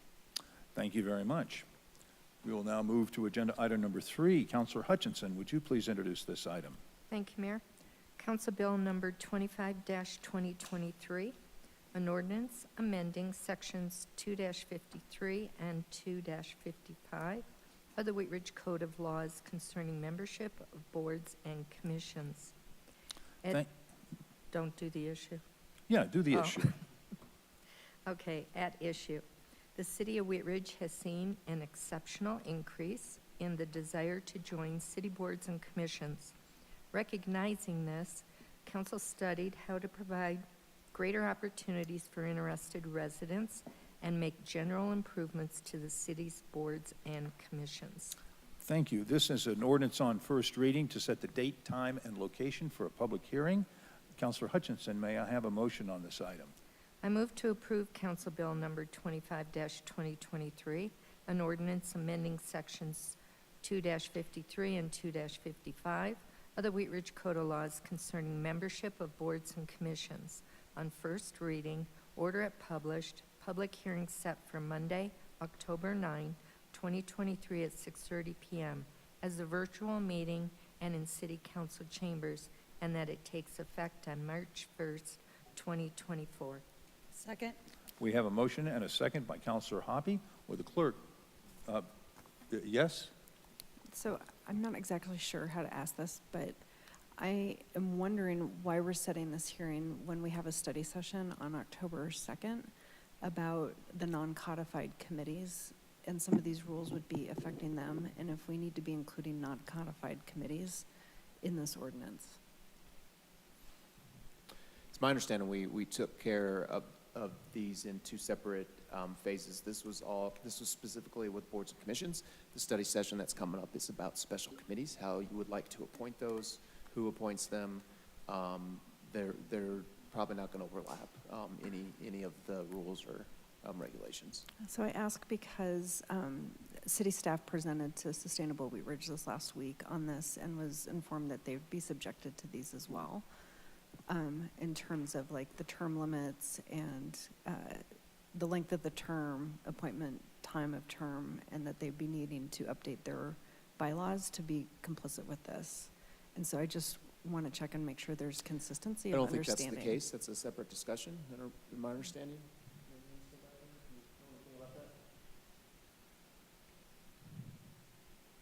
That might be a recommendation that's going to come out of that discussion, but Yeah, that's exactly it. So there are two separate conversations that we had, which is everything related to boards and commissions, and then everything related to the uncodified boards and commissions, the special committees, is a separate conversation. And so the conversation that will be happening on October 2nd was sort of to prep that conversation. So as it's being presented, if anyone from Sustainable Wheat Ridge or the other groups wants to have an opinion that they'd like to share, that they wanted to be informed of the recommendation that will be coming up on October 2nd as a separate conversation. Okay, but that recommendation includes the same things that are covered here around term lengths and number of terms. And Correct. things like the ethics and ability to remove members and things like that. Okay, great, thank you for the clarification. Thank you. Would the clerk please poll the council?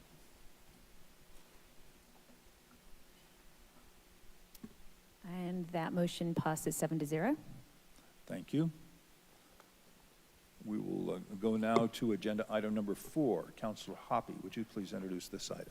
Thank you, Mr. Mayor. Council Bill number 26-2023, an ordinance amending sections 11-504, 11-506, and 2-80 of the Wheat Ridge Code of Laws concerning short-term rental licensing enforcement. At issue, City Council enacted legislation concerning the licensing and enforcement of short-term rentals, STRs, in February of 2021. Since that time, staff has been working to implement the legislation by licensing STRs, collecting the applicable lodger's tax, and enforcing the provisions of the original ordinance. It has become apparent that there are some weaknesses in the existing code that make enforcement action against illegal STRs challenging. Staff recommends a code amendment so that council's original intent to ensure that only legally licensed STRs exist in Wheat Ridge can be realized. Thank you. This is an ordinance on first reading to set the date, time, and location for a public hearing. May I have a motion on this item?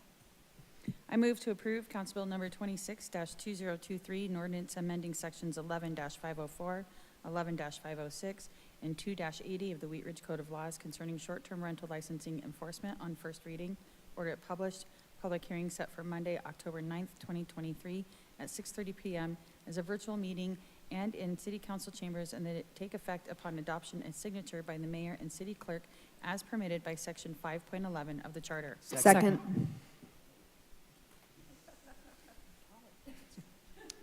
We have a motion and a second by Councilor Ohm.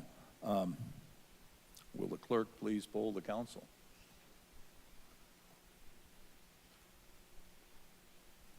Mr. Mayor, that motion passes 7-0.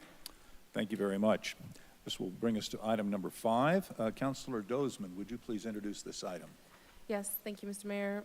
Resolution number 46, 2023, a resolution in support of the city filing a commitment to the State of Colorado Division of Housing to increase the city's supply of affordable housing to be eligible for future Proposition 123 funds.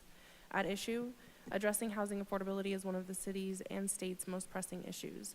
Colorado voters enacted Proposition 123 in 2022 that will make several $100 million available for affordable housing statewide starting in late 2023. For a project to be eligible for these funds in Wheat Ridge, the city must file a commitment to increase its supply of affordable housing over the next 3 years to the State of Colorado Division of Housing. This commitment is due by November 1st, 2023. Thank you. This will be a resolution of the council. It is not quasi-judicial. Mr. Goff, do we have a staff presentation on this? we do have a brief presentation from Lauren Mikulak, Community Development Director. Okay, Director Mikulak. Thank you.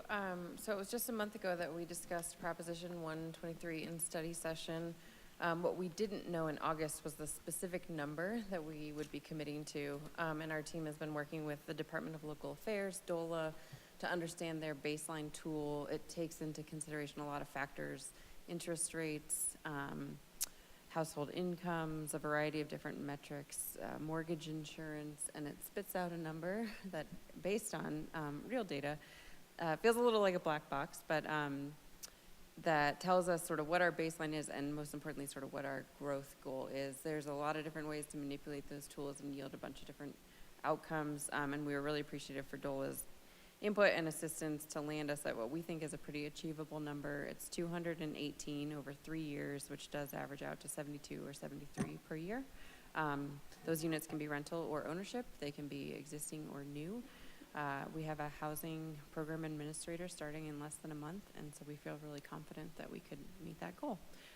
What we're asking for tonight is approval of this resolution, which would set that commitment, set that number, and then we would go ahead and file within the week to DOLA. Thank you. Before I go to questions from council, I would like to invite the public to speak on this item. I don't have anyone signed up to speak, but if you're here in council chambers, you may come to the podium and we will recognize you to speak. If you're joining us online, please raise your hand. We're happy to bring you into the meeting.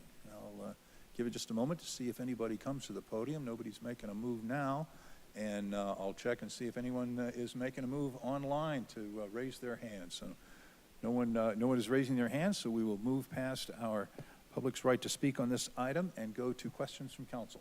Councilor Dozeman.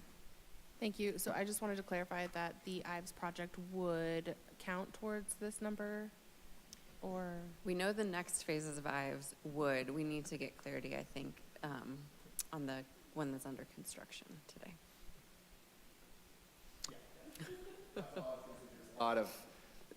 There's a lot of unknowns about that, on exactly when. Is it at building permit? It's when people move in, so we're still working with DOLA on that. Additional questions on this item? I had one. There was provisions in the Proposition 123 for an accelerated building permit schedule. How do we feel about that? Is that an achievable project? It's a great question. Fortunately, it doesn't kick in for a couple years. It's still being studied. There's been some outreach to communities. What we're going to do, I can't remember if I talked about this at the study session, is sort of test ourselves between now and when that provision kicks in and just understand where are we today. If we bump an affordable housing project to the top of the queue every time it comes in, can we meet that deadline, those dates? There's still more clarity to be provided by the state of how we measure those 90 days. So, I think you all have been very clear in the desire to support projects, and our staff feels the same way. So, I think we feel pretty confident. There is a funding source should a community need more staff to achieve those goals, and we'll probably look into that too. Okay. Thank you. And I might add that I think it would be a great goal to make all permits available in 90 days. So I agree. We'll see if we can streamline our procedures so that happens and provide safe and ready building permits. Any other discussion on this item? Hearing none, Councilor Dozeman, may I have a motion? I move to approve resolution number 46, 2023, a resolution in support of the city filing a commitment to the State of Colorado Division of Housing to increase the city's supply of affordable housing to be eligible for future Proposition 123 funds. Second. We have a motion and a second by Mayor Pro Tem Stites. Is there discussion on the motion? Seeing none, will the clerk please poll the council? Mr. Mayor, the motion passes 7-0. Thank you very much. We will now move to agenda item number 6. Mayor Pro Tem Stites, would you please introduce this item? Thank you, Mr. Mayor. Motion to amend the contract with Sunland Asphalt and Construction LLC for the Recreation Center parking lot repair project to allow for an additional contingency amount of $30,000 for a total not to exceed amount of $619,400.72. At issue, a contract for the repair of the Recreation Center parking lot was approved by City Council in June 2023 in the amount of $485,972 $900.72, plus a staff managed contingency of $48,500 for a total not to exceed contract amount of $534,472. On August 28, 2023, the City Council approved an additional contingency amount of $55,000 for an additional items associated with the ADA modifications, electrical vehicle striping, and drainage improvements. The actual cost of the change order exceeds the approved amount, so staff is requesting that the contingency amount be increased by an additional $30,000 to cover all of the items fully. This would increase the total non-to-exceed amount of the contract to $619,400.72. Thank you. This will be a resolution of the council. It is not quasi-judicial.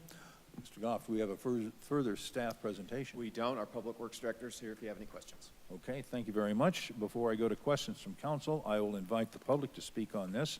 Once again, don't have anyone signed up to speak, but if you're here in council chambers and would like to speak, please come to the podium. Once again, if you're joining us online, please raise that hand and we'll bring you into the meeting. And I don't see anybody raising a hand, so we will close our public's right to speak on this item, and we'll go to questions from council. Councilor Dozeman. Thank you, Mr. Mayor. Can we touch on exactly what drove the cost up?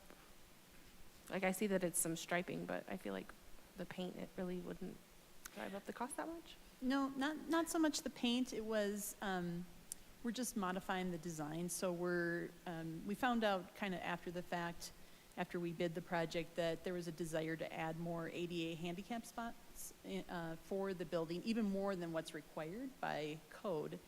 So we've modified the design to add them all along the the north side of the building. Right now they sit both in the parking lot near the front entrance as well as along the building. And so there's been modifications to the actual design that require additional concrete work, which adds to the striping, and then we're adding additional of the truncated domes, the ADA ramps that lead up from those ADA spots. Then on the back, we're adding some drainage improvements. Right now, there's sort of what's called a spill curb that goes off on the south edge of the property. Instead, we're going to build an actual curb and gutter to kind of channelize all the drainage to one point before it goes down. So that's we didn't anticipate quite the costs of how much we were adding, and so we had to come back for additional funds. What do you estimate the life being of this kind of a project? Like, when would we have to do this again? So we did, if you recall, the original plan was to completely reconstruct that. As I understand it, the parking lot sits on an old dump site or some very poor soils, so there's very large cracks in it.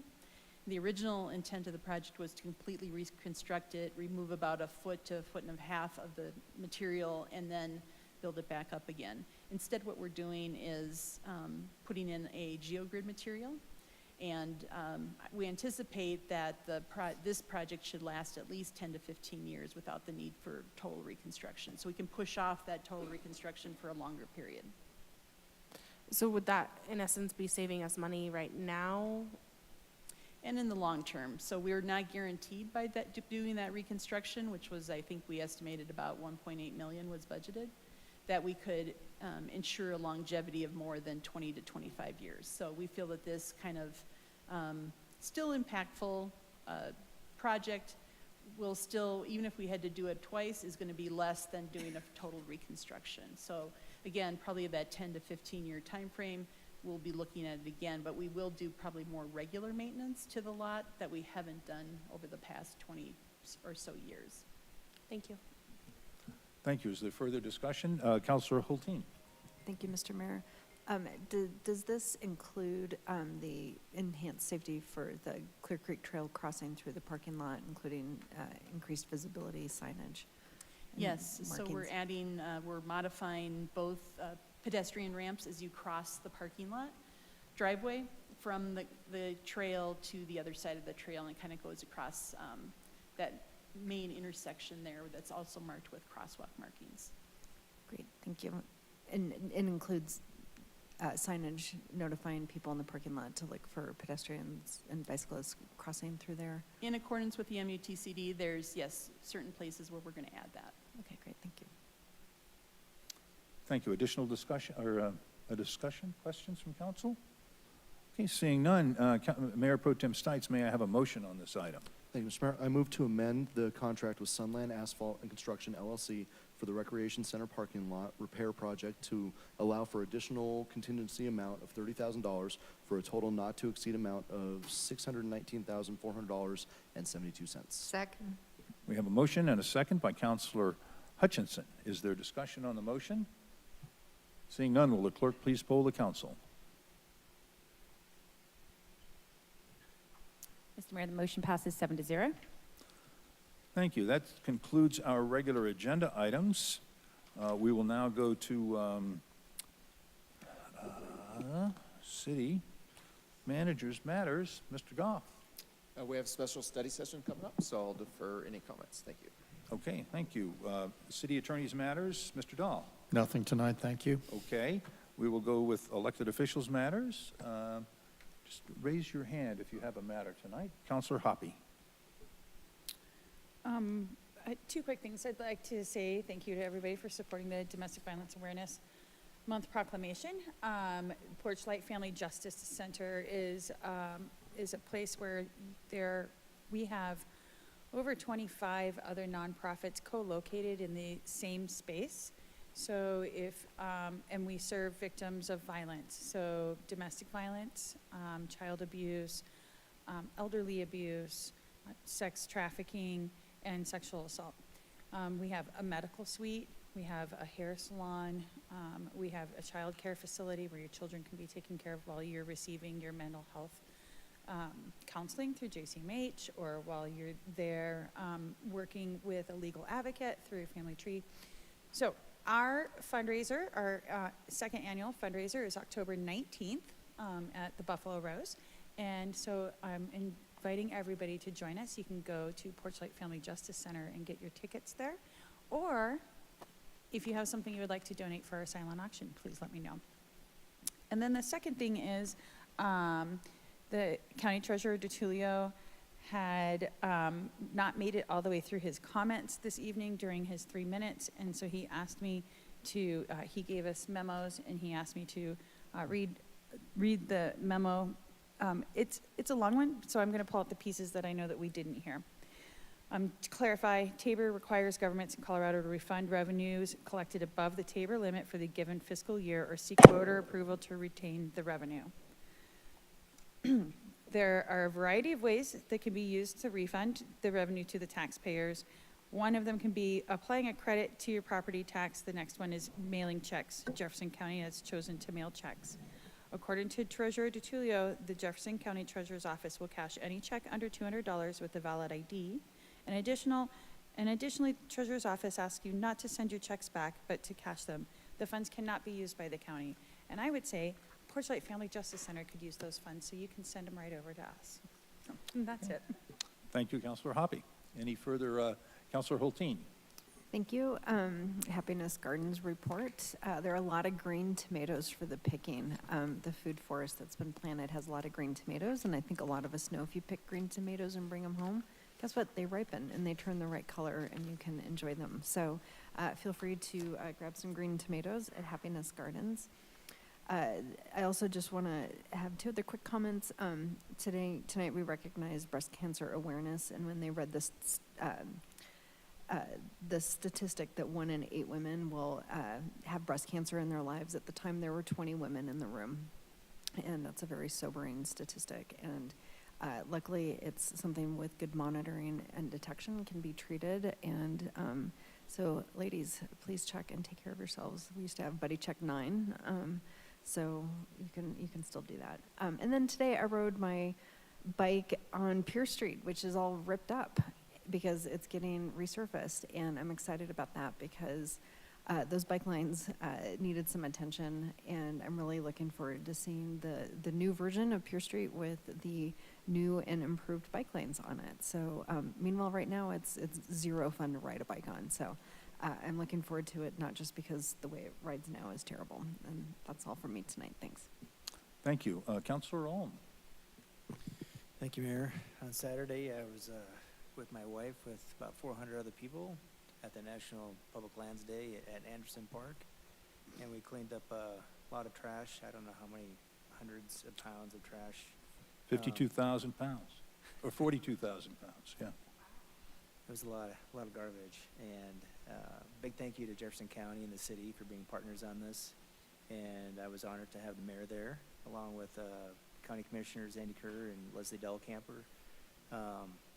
Director O'Donnell was there. I want to say thank you to all the Wheat Ridge PD for their support and all the Parks and Rec staff. It takes a lot. It's a big event. It happens really quickly, and it just goes off so smooth. And it was a beautiful day. So really appreciate that. Thank you, everybody. Yeah. Ms. Hutchinson. Thank you, Mayor. I want to say thank you very much to Jonathan and Chad in the IT department. I was here twice this week to try to get the computer kind of going. This is at least the second episode in a couple years that's come up where things have been all messed up and couldn't access anything. And I'm just wondering, there was a mention of permits here that just came up. I'm wondering, do we really have enough IT people that work here for when something happens and we do need to get permits and all this kind of stuff? Because it took a while, and I'm only one person, you know? So I'm just wondering about that because we went through that for a long time 2 years ago. Well, I know we've been tested, and we've got a lot of new things happening, so thank you. Mayor Pro Tem Stites. Thank you, Mr. Mayor. I'll go quickly. Councilor Weaver and I had our District 3 meeting 2 weeks ago. It was phenomenal, and thank you to Wheat Ridge Police who came out there and helped us with that. Farmers 5000 was fantastic at the high school, again, about a week or so ago, and it was a lot of fun to get out there and see the community and help support the high school and all the elementary schools. And again, my kid's school won this year, so I'm excited about that. The mayor and I were at the ribbon cutting for the Wolf and Wildflower on 38th Avenue the other day. Great little wine bar. It's fantastic. Go in and check it out. There's 2 ribbon cuttings this Friday, both on 38th, one on Shannon and Wilson at 10:30, and Mass FX Media at 11:30. So I'm looking forward to cutting those ribbons. So I believe that's me. This week. It's you. The Wheat Ridge Candidate Forum is this Wednesday, Wednesday the 27th. It's at 6 p.m. I believe it is here in City Hall Chambers. Looking forward to that. And then I want to give a big shout out to all of my neighbors and Sustainable Applewood Villages for putting on one heck of a block party this weekend. After being elected the last couple years, I've got to go to a lot of block parties. Our block party pretty much kills it. Lots of cool stuff and lots of kids. So a lot of fun. So thank you to everybody who helped put that on this weekend. Okay, thank you. That almost brings us to the end of our meeting. I would like to continue on with Councilor Ohm mentioned the National Public Lands Day event at Anderson Park on Sunday or on Saturday, and it was really a great event. There was a lot of people there doing great work in our community. We want to thank all of the people that helped put that together. We had a lot of great support from all of the staff and all the departments in our city, and they did a great job in having a Grateful Dead cover band. So we appreciate that. Wolf and Wildflower got to do that ribbon cutting. Great new restaurant on 38th Avenue. I hope you'll stop by and see them. They've got a great business model and great food and wine. I want to take a minute to thank Dr. Michelle Haney for the work that she's done at Red Rocks Community College and throughout education in her career. In honor of her leadership in education, I wore my school bus tie today, which shows a lot of kids riding a school bus, and she was certainly a great bus driver and a great leader for her educational efforts throughout the whole state, really. So, Dr. Haney, I want to thank you for your work in our community and in Jefferson County, but also the great work you've done throughout your career, and wish you a lot of luck on the next chapter going forward. So, we've got a special study session coming right after this. We're going to take a break and come back a little bit after 8:30. It's about 7 or 8 minutes, depending upon what clock you're looking at, and we will be back in special study session. So if there's no more business to come before council, We will stand adjourned.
Okay, I would like to call to order the special study session for the City Council for the City of Wheat Ridge, Colorado for September 25th, 2023.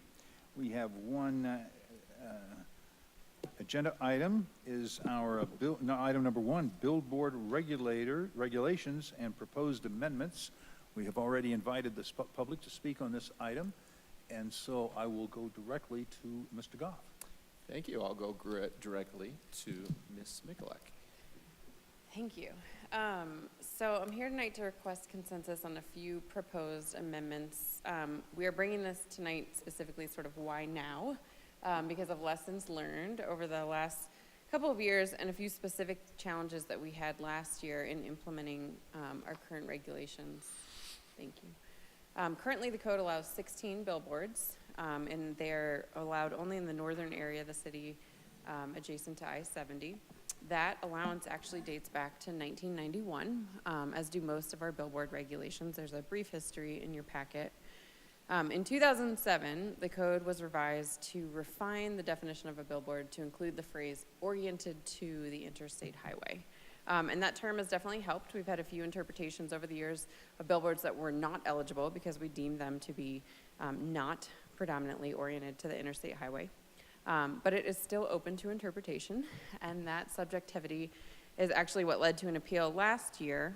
In that case, we determined that the proposed location a couple of blocks away from the interstate was ineligible because, in staff's opinion, it was not oriented to the interstate highway. I think it's fair to say that the applicant, the staff, and the district judge all agree that that term is ambiguous, and so our first request is to create some clarity in the code by changing the code to require that a billboard be within 250 feet of the highway. We get a dimension, it sort of becomes black and white, everybody's on the same page.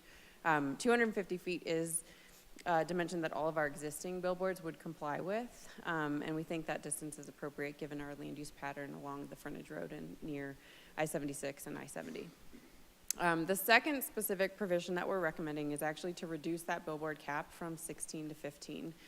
And the code establishes a lottery process to fill a billboard vacancy. We created 2 vacancies in 2015 when we determined 2 billboards to not be predominantly oriented to the state highway or interstate highway.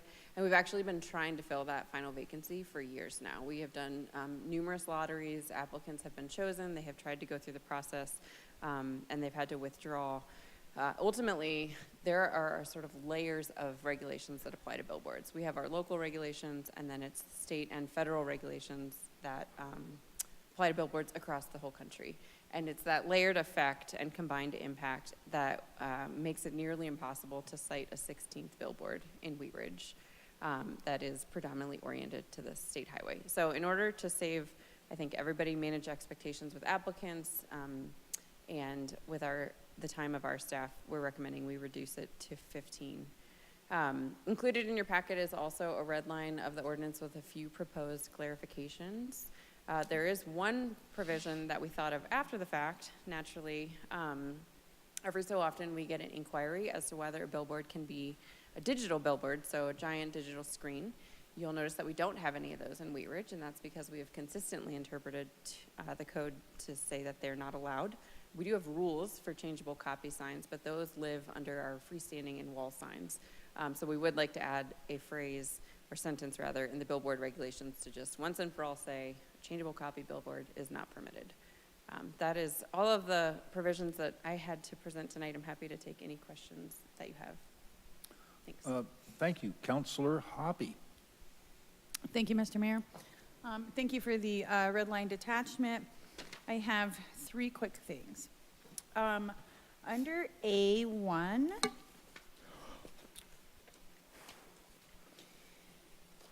A1 general provisions, it says for the purpose of the subsection, the city is divided into 2 billboard districts, B1 and B2. However, we go on to say on the next page that B1, B2 distinction is no longer relevant, and the regulations above and below apply to all billboards. And so I think that's a spot where we probably just need to take that B1, B2 reference out of there.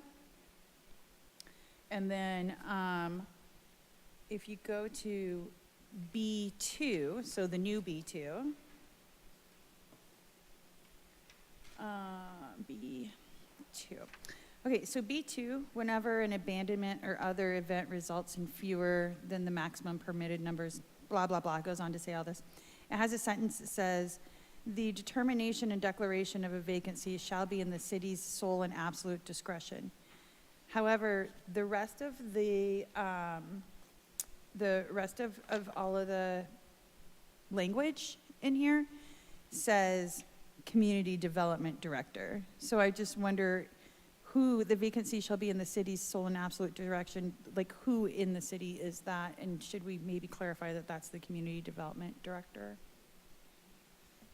Yeah, that's a good catch. We usually do try to identify an individual person.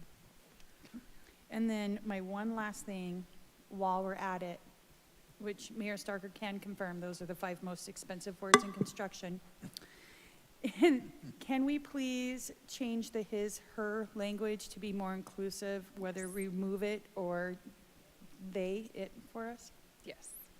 Other than that, I agree with all of the redlined. I think you guys did a really good job clarifying a lot of stuff, and also some of this stuff got simplified. And so with your request of adding a line about no digital signage, I think this is a well put together regulation. Thank you. Additional discussion? Councilor Rome? Thank you, Mayor. So I saw something about CDOT and the 660 feet regulation. So my question is that, right, and just, I guess I want to get some, the mixed-use commercial interstate says that zoning applies if you're within 500 feet of an interstate. This is about interstate billboards, and we're saying 250 feet. Why is 500? And I'm not against necessarily the 250, but I'm just curious, like, where did the 500 come for, like, mixed-use interstate? I just don't know. Is there any nexus between the two if we're both saying they're interstate, but one can be 500, one's 250?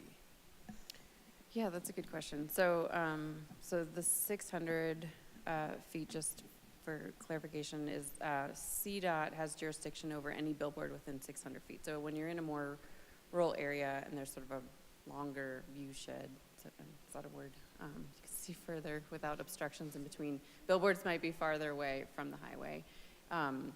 For the purpose of the zone district, I don't recall exactly why we landed on 500, but the goal there was to promote land uses that would serve highway users who we know have to get off the highway and drive some distance to get to sort of developable parcels. And then for the purpose, 500 feet is maybe a block-ish, half a block-ish. For the purpose of the billboards, what we did is look at sort of the first parcel adjacent to either the frontage road or the highway. In the case of the billboard applicant last year, if I'm remembering correctly, they were maybe 2 or 3 blocks north of the highway. So they're short blocks in that area on Kipling, but it just felt like it was too far away to be considered oriented to the highway first. So for this specific dimension, the 250, it's a good point. We didn't look at sort of how do we define highway orientation in other aspects. We looked specifically at what makes a billboard visible and oriented to its primary audience, which are the passersby on the highway versus the users getting off the highway in the case of the mixed-use code. Okay, thank you. Councilor Weaver? Thanks for cleaning this up. I think it's really good. View shed is a word. Thank you. I had a question. Is the land that the billboard sits on, is there a particular zoning that's applied to that parcel? It's a good question. So not in our, we are not as restrictive as CDOT. And the reason why a lot of billboards are not ending up sited in Wheat Ridge that we've processed lately is because CDOT has a rule that the land that is proposed to have the billboard must have been zoned commercially in 1970, I think it was, which is, of course, the year that we adopted our first zoning map, which makes it a little tricky. So there is it's related to the Federal Highway Beautification Act. I think it does have to be a commercial or industrial zone in our regulations, but CDOT's has been more restrictive. Most of ours are actually on agricultural properties. Okay. A few on ag. I don't think it can be in residential, but I'm not looking at the quizzing me. I'm not looking at the code right this minute. I And, can and check. by limiting the number to 15 or 16, that caps the number so that someone that's adjacent to the highway couldn't say, well, I'd like to have a billboard. Right. Unless they can buy out, or otherwise one goes out of operation, and then there would be Right. an opening there if you otherwise were approved for Yes, the when location. we didn't provide you with the full compendium of the history of billboards in Wheat Ridge, we did that for the Board of Adjustment last year for the purpose of the appeal.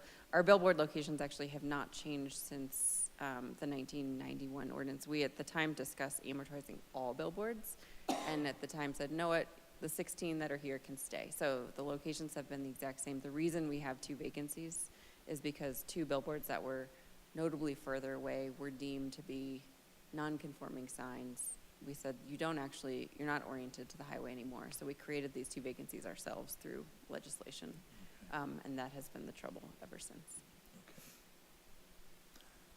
Councilor Holteen. Thank you. I appreciate the cleanup.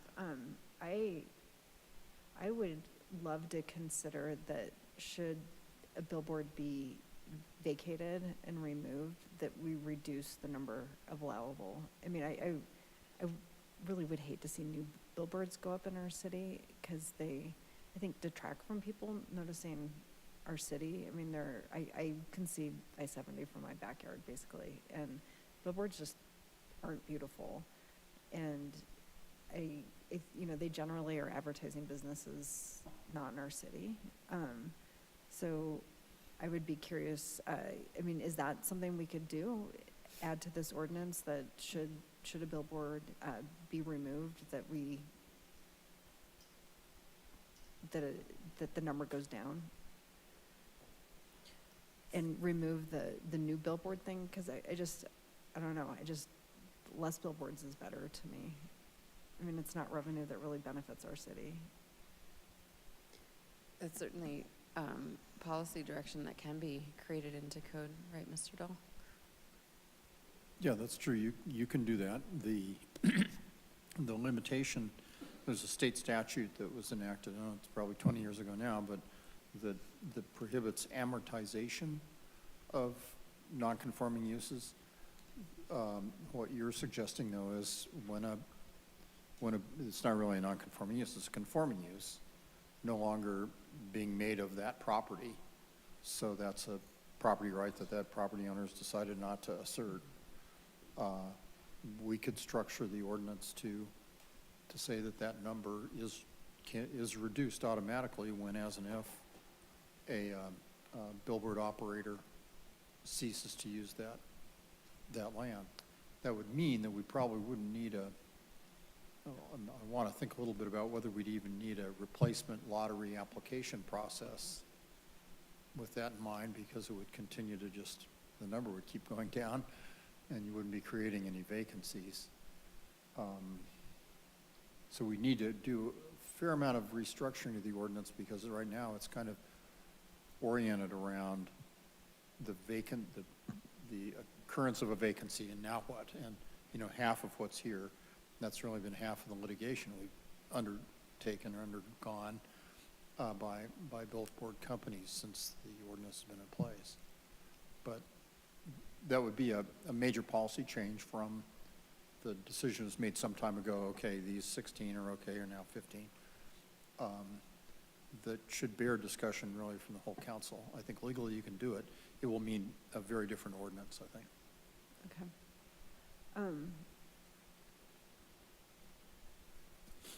What if we just didn't allow new ones? I mean, so the ordinance as it's written allows, it addresses vacancies and then vacations, and then billboards can be moved. And it sounds like there's not going to be a time anytime too soon where there isn't a need or demand for a billboard.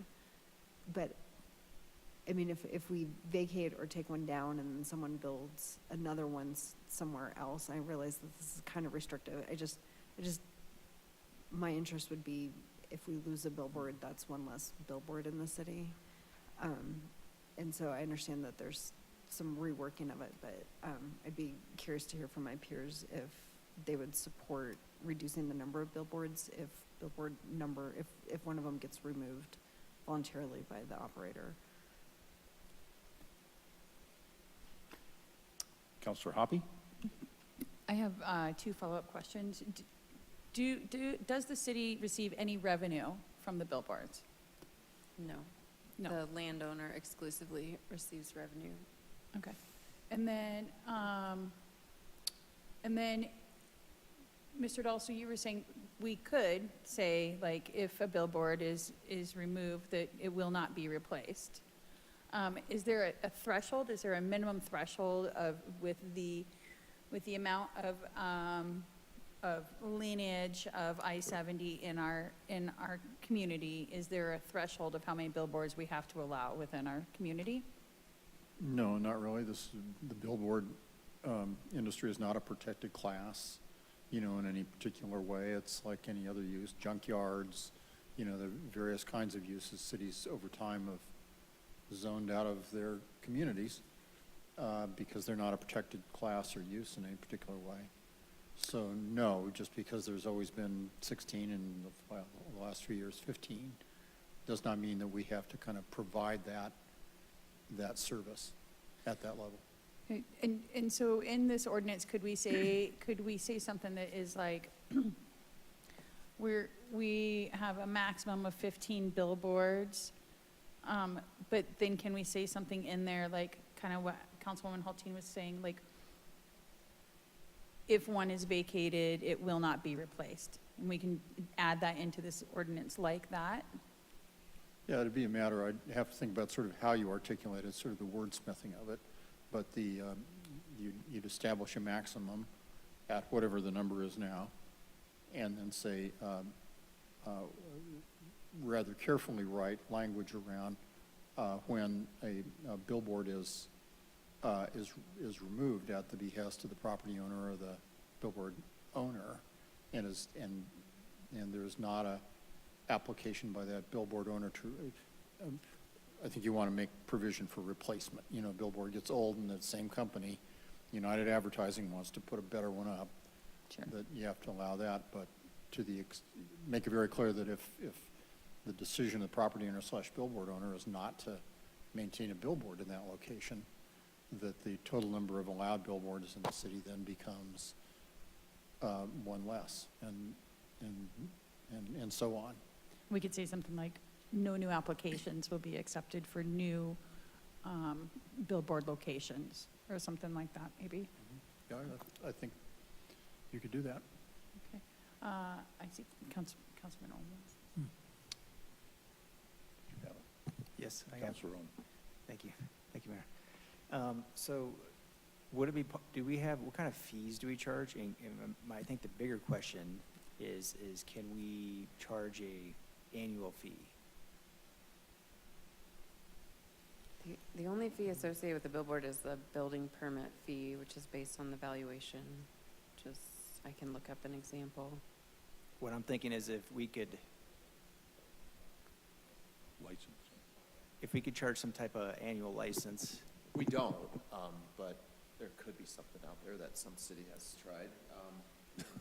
And then if we could, We could be the first. and then Yeah. if we could earmark those funds towards affordable housing. Yeah. I think you have to have a nexus.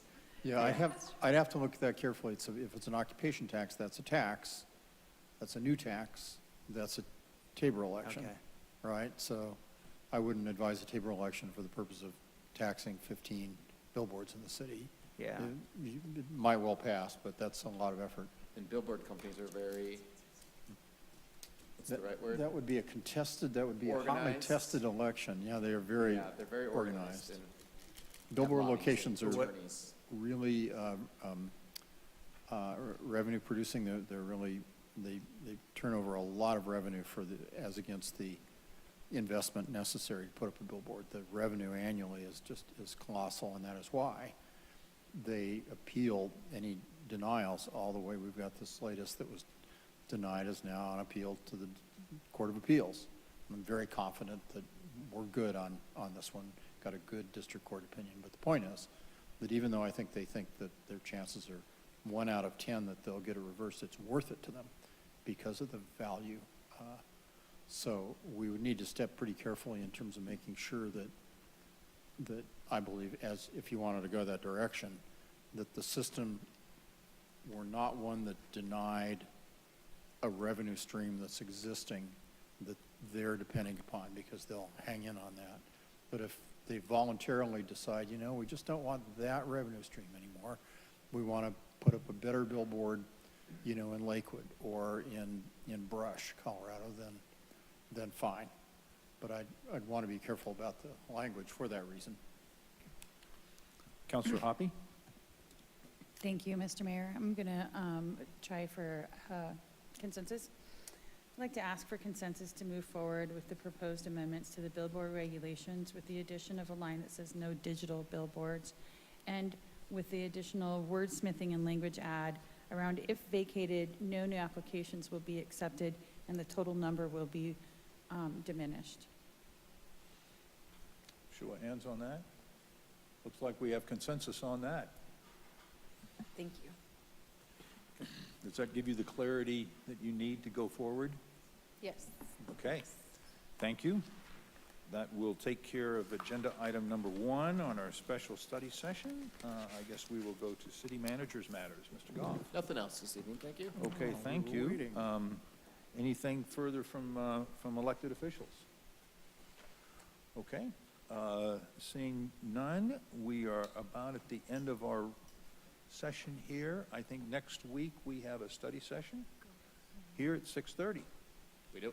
So if you will all have a good week, be careful, drive safely around our city. We will hope to see you again soon. So we are adjourned.